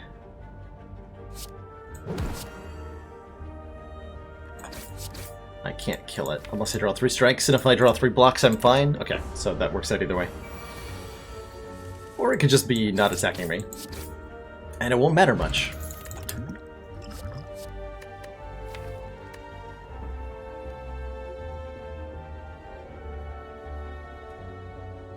Buying's exactly 3 and a stunned hush fell over the crowd. Simpsons has had some amazing jokes over the years. God, I like that. Are we fighting Okay, Slime Boss, I want the damage output. I'm going to take a Hemokinesis. And I'm going to remove a card from the deck. Which is going to be Berserk. No. It's going to be a Strike. As much as I wish it could be Berserk. Oh, I got to update the rules command. I think my designated command updater stepped away. Let me get that fixed up here.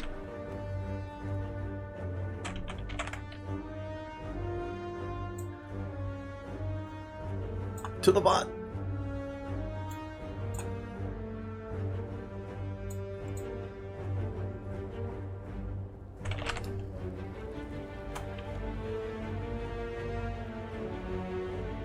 Playing a run where we start with a Bottled Berserk.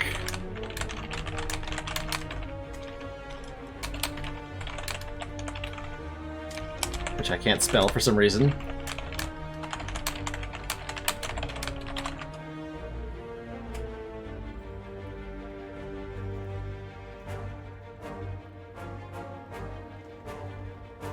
Do I have to take and play more Berserks if offered? Sure. I accept your statement of doing that.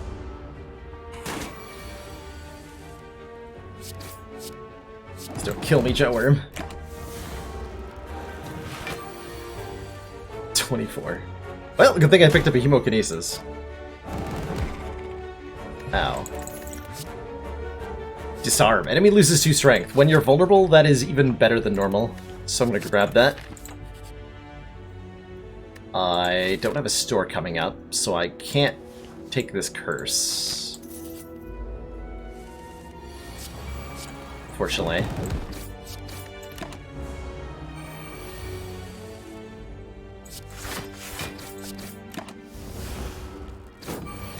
It's interesting, it feels like one of those 4 energy starts that I get when doing boss relic swaps, except that I also have the Burning Blood.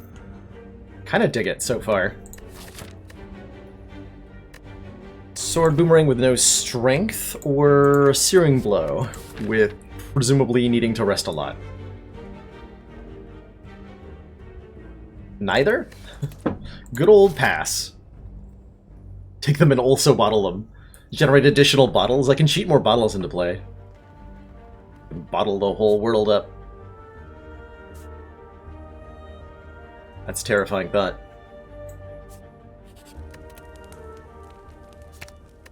Oh, I would upgrade Hemo, actually.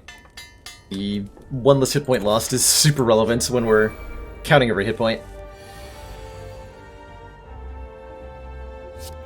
Well, I'm vulnerable anyway, so it doesn't matter that I'm killing this one on turn 1. Alright.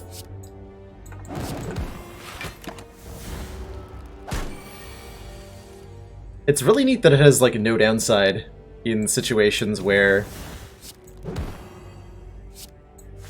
you're being made vulnerable anyway.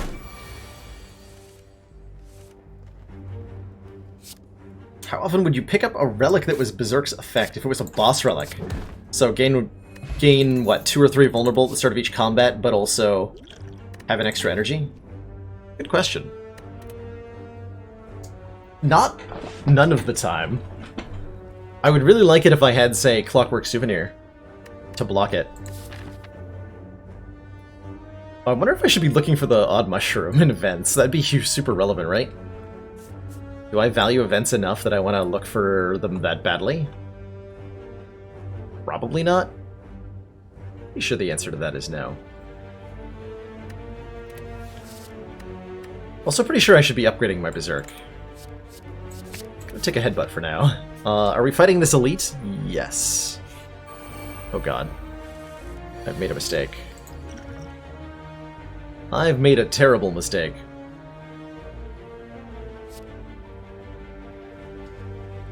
Barricade is gonna be useless here.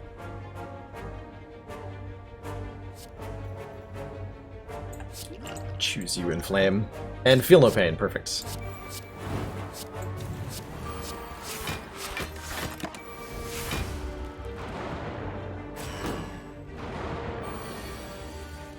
That's a whole lot of yikes. Fortunately, I can kill one. Or wait, can I? No, I can't. Oh god. Ow, my hit points.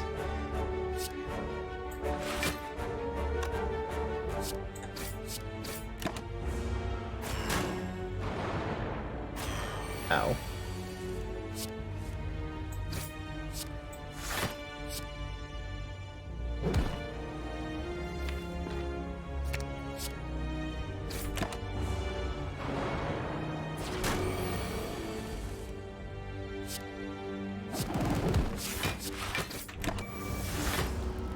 This was like 10 times worse than I thought it was going to be.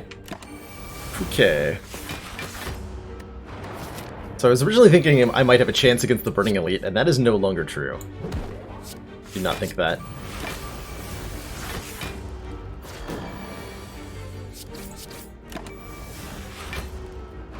Unless I get like a red skull. Question card. Future card rewards have one extra choice. Rupture? Maybe Hemokinesis already. Whenever you lose hit points from a card, gain a strength.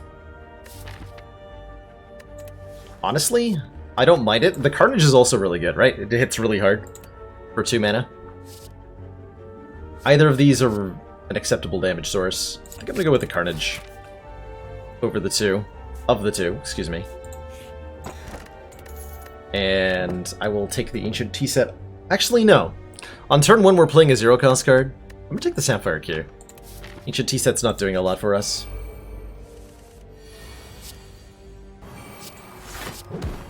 That's what my line of thinking is as well, Chrono. That we want aggro so that we can survive the fights some of the time. Some of the time.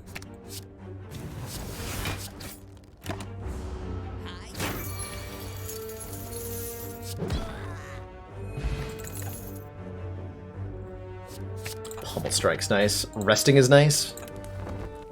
Resting is super nice. Alright, it's imperative that we upgrade Berserk before we reach Slime Boss, because Slime Boss will hit us when we're vulnerable if we don't upgrade it. So that's a thing. I almost want 2 events in a store over a couple hallway fights. I just think that's actually true. I'll take the banana here, so that we can definitely upgrade Berserk. We could definitely get a Feel No Pain. Hey! Hold on. Immolate. Beanfire. Good cards. How do I choose? How do I choose? Lagavulin would have just killed me? Hell no, Lagavulin would have just killed me. Lagavulin goes as follows. I play Berserk on turn 1, and then I wait 3 turns. And then Lagavulin attacks us, I believe, on the turn the vulnerable wears off, and we just have 4 energy. Pick the one that isn't filled main. So the Prismatic Shard? Is that what you're saying? So that we can get and bottle a Core Surge and not be vulnerable?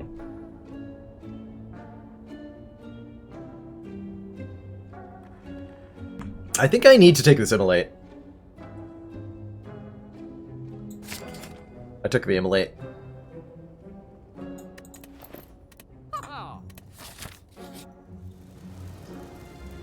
And with an Immolate, I think I can take the money there and upgrade our Berserk. Okay, one less turn of being vulnerable. It's not exactly the most important turn, but it is in this fight, so I guess kind of whatever. I just use buffers to block. Easy game.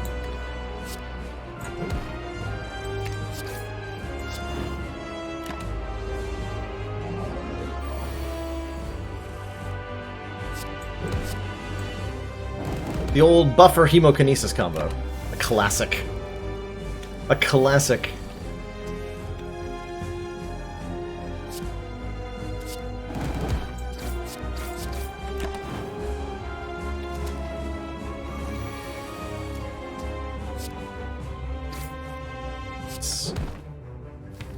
Give me Pummel Strike back, just for the higher chance of finding Immolate.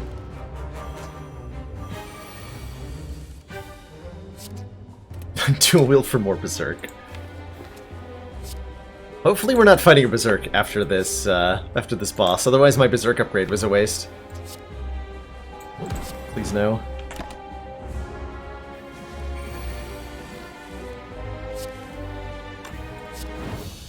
Alright, well, Slime Boss versus Immolate. Ooh. Question card means more likelihood of Berserk, too. It's pretty terrifying. Fortunately, we didn't find one. We're offered Exhume, Dark Embrace, Immolate, Brutality. Brutality makes me wish I'd taken the Rupture. I kind of like a Brutality, actually. Because it provides more ways for us to lose our hit points. Other than just the Berserk. And it lets us draw, you know, 6 cards per turn on our 4 energy, which is a lot of power. Alternately, if I take a second Immolate, I just crush everything in the next act.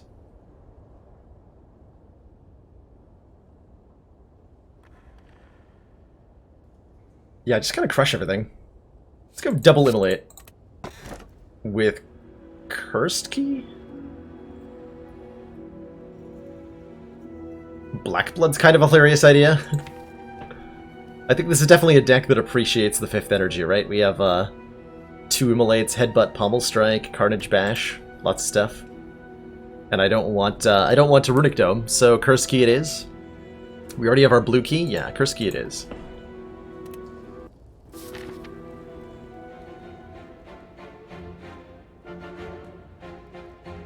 Are we strong enough to take on the Burning Elite? I don't think so.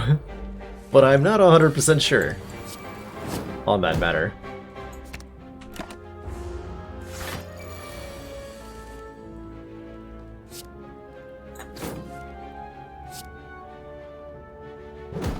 If this was upgraded, this would be a kill. Damn it!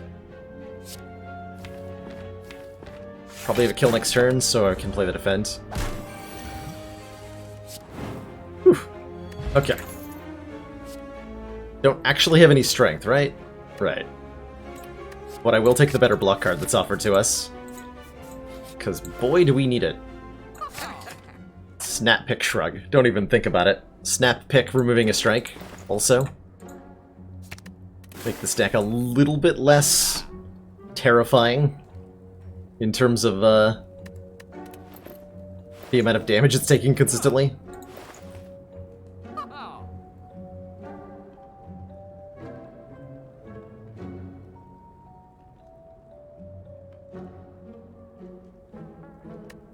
I take Runic Dome so I don't have to worry about how much damage I'm taking.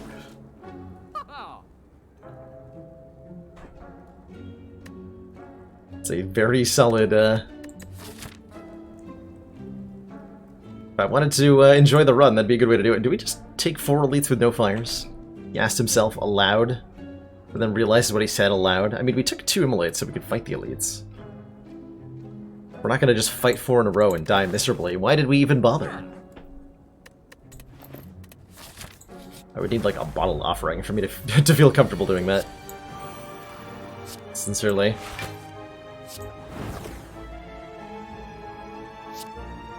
It's 9 versus 3. Significant. Significant enough.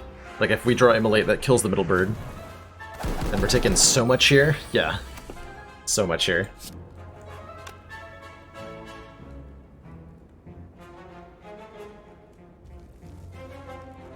So I can knock one out of the air or kill one, but not both, unfortunately.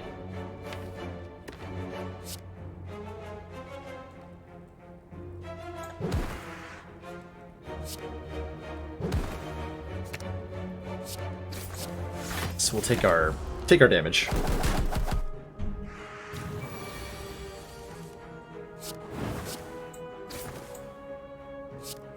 Yeah.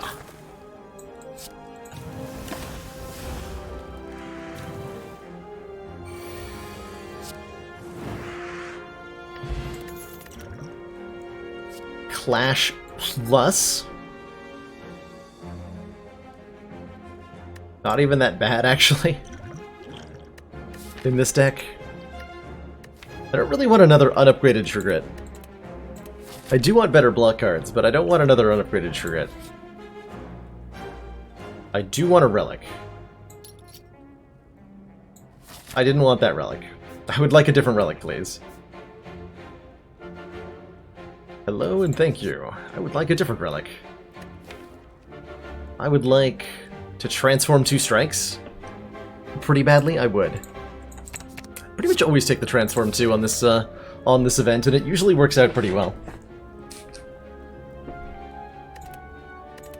Usually works out pretty well. Bag of prep, I wish. God, yeah. We're fighting this elite. And upgrading what exactly? Trit and both immolates or something?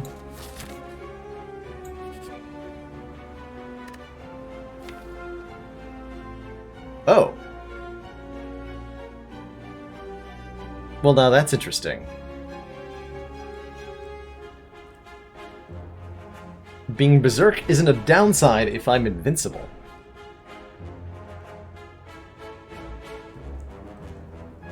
Is that the right way to do this? Or is this just gonna get us killed on turn 1?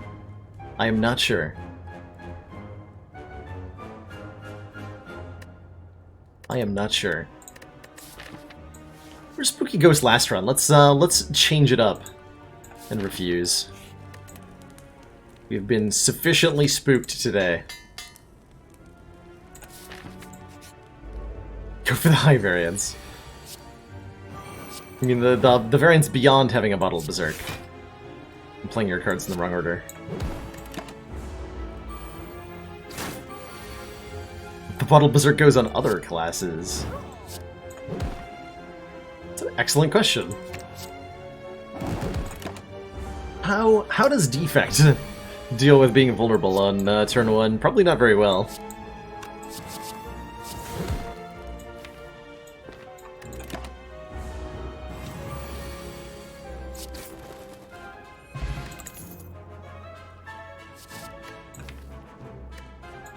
I think we would definitely like a clothesline, and we wish that was upgraded, but it is a source of weaken. We have a normality now, because I got really excited. So I guess I'm not fighting an elite, I'm going to remove that normality. Get out of here, normality. Thanks for the blood vial. Was nice knowing ya. Let's go a little slower here. So that that doesn't happen again. Next act.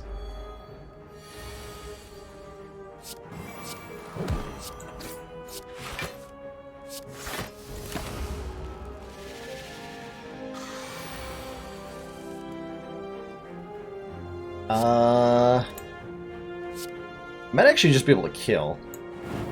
It looked a lot more terrifying than it was at first.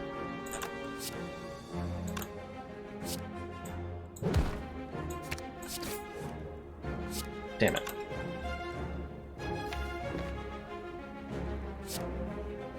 Did this to be literally not 3 cost, and we would have had a kill. Rude.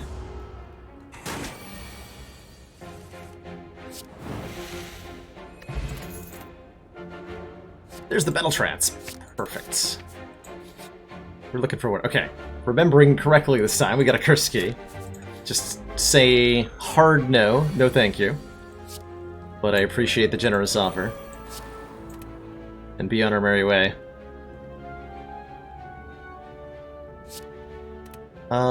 This is awkward. So I could kill the Mystic this turn with double immolate. Does not help me with the Centurion's damage, though. If I Battle Trance to see what I get, but I might not be able to kill either of them.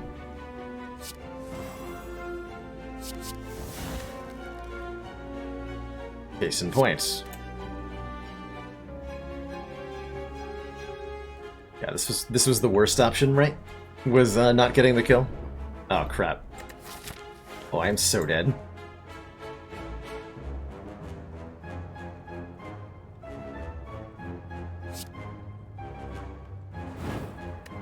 Actually, wait, can I still kill her? Only if I Strength Potion, which I guess I'm doing now.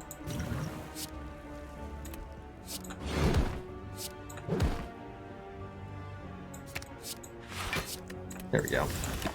Do I need to play the Berserk on the first turn? Yes, Cruel Cow. That is the self-imposed challenge here. That I am required to do that. Fortunately, I have tons of damage output, so I can usually just kill my opponents.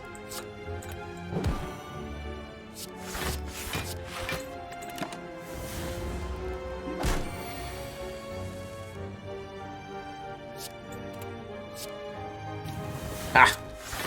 You wreck nerd.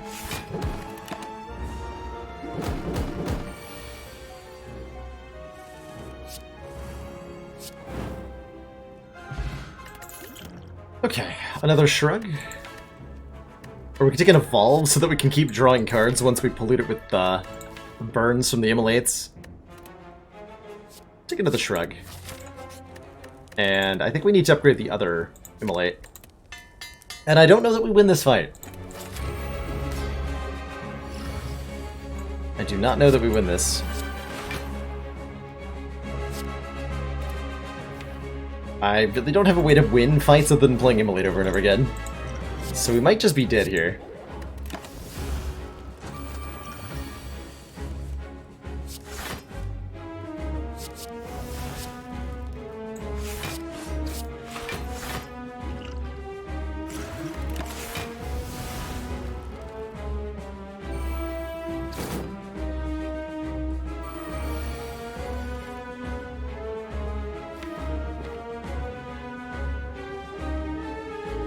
Going to play Corruption soon, but not yet.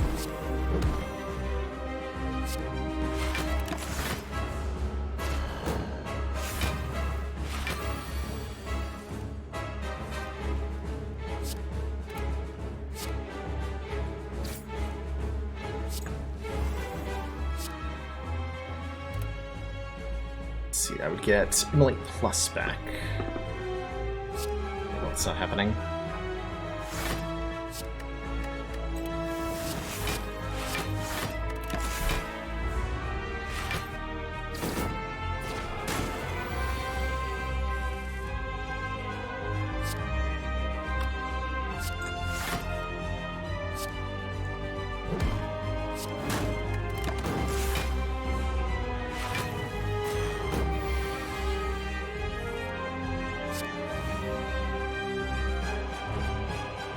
Well, that's not good.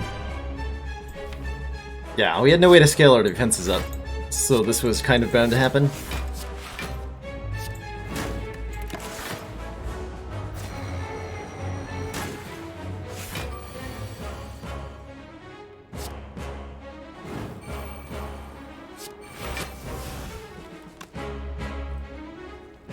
Can't play the Hemokinesis. Oh boy. That's not good. That is not good. Yeah. GG. Solid run attempt. I wouldn't say it was the Bottled Berserk that really killed us here. This was definitely not a deck that wins this fight. Even if we don't have a Bottled Berserk. Like, it just has no way to scale up in the blocking department. So I can't blame the Berserk for killing us here. Only my own deck building on that one. GG.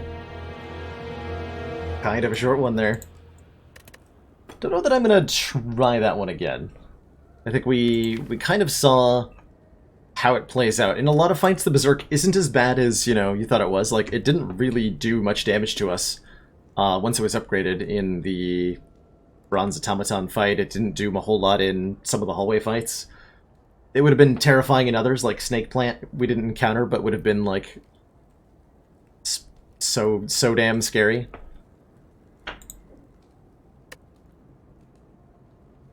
So dang scary. Alrighty. Well, I think I'm actually going to call things a little early tonight. I'm not out of content for the Friday streams, but I do have an early morning start tomorrow. And I feel like we had some good wacky runs today. So I'm thinking this will be my au revoir to tonight's stream. Oh god, Reptomancer. Turn 2 Reptomancer could have been like 140 damage or something. Don't stay all night. Don't stay out all night again, says Chrono. Listen right here, sir. It's totally worth it. Bottle Berserk Silent Time with duplicating Berserks. So we will be back tomorrow at noon Eastern Standard Time for our early Saturday stream.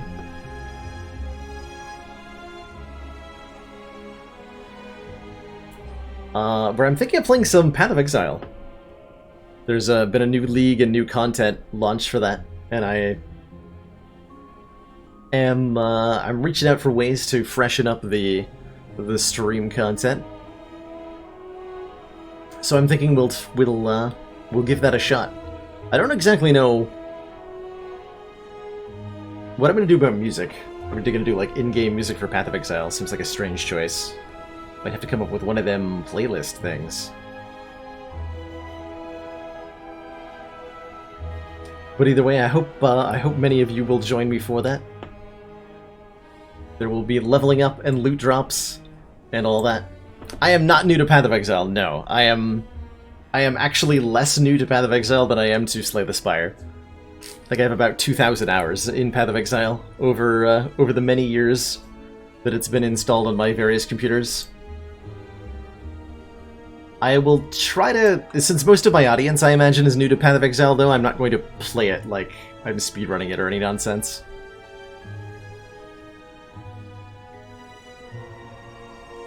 Still starting at the regular 4 hours earlier time, yes.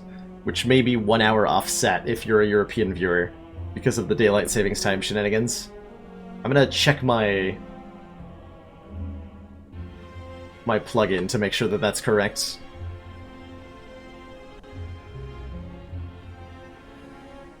Awesome! I can't wait to have you, Tom. Thanks for being a part of the stream as always. Oh yeah, my schedule.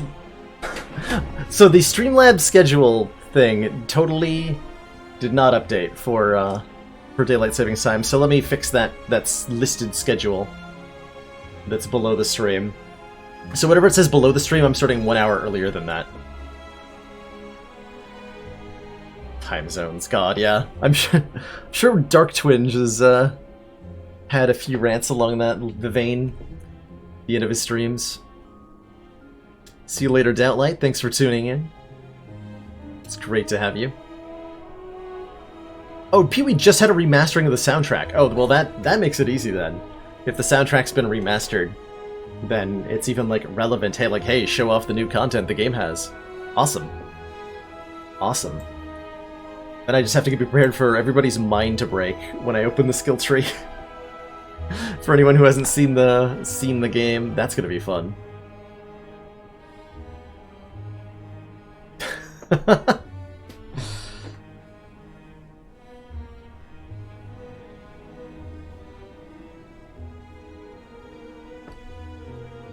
Oh, what am I doing the rest of my nights? Getting ready for tomorrow, mostly. It's the League of ES. Oh, awesome. I enjoy Energy Shield quite a bit. I think I'm gonna do some sort of solo self-found experience. Which I've never tried before, so that's gonna be fun. It's gonna be really fun.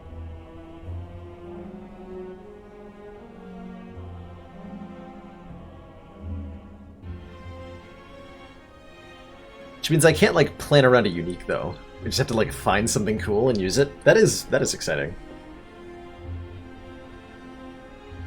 It means I get to go into Path of Exile's crafting system, too.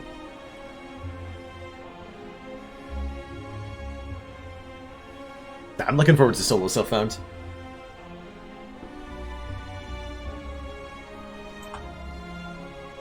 I guess that means I gotta prep work. I gotta come up with a rough character build. A vague idea of what I'm doing.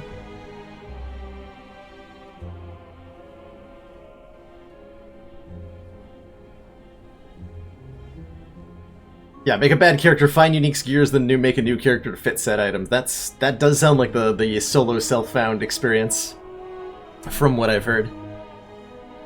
Don't know if I'll get... I don't know how many hours I'm putting in, right? So I might not get past the make a bad character part. We'll see how it goes. Either way, I'm looking forward to it. The make a bad character part is like, it's like the quintessential new player experience part of Path of Exile, and I haven't experienced it in years. So I'm curious how that's changed, actually, since the game first launched.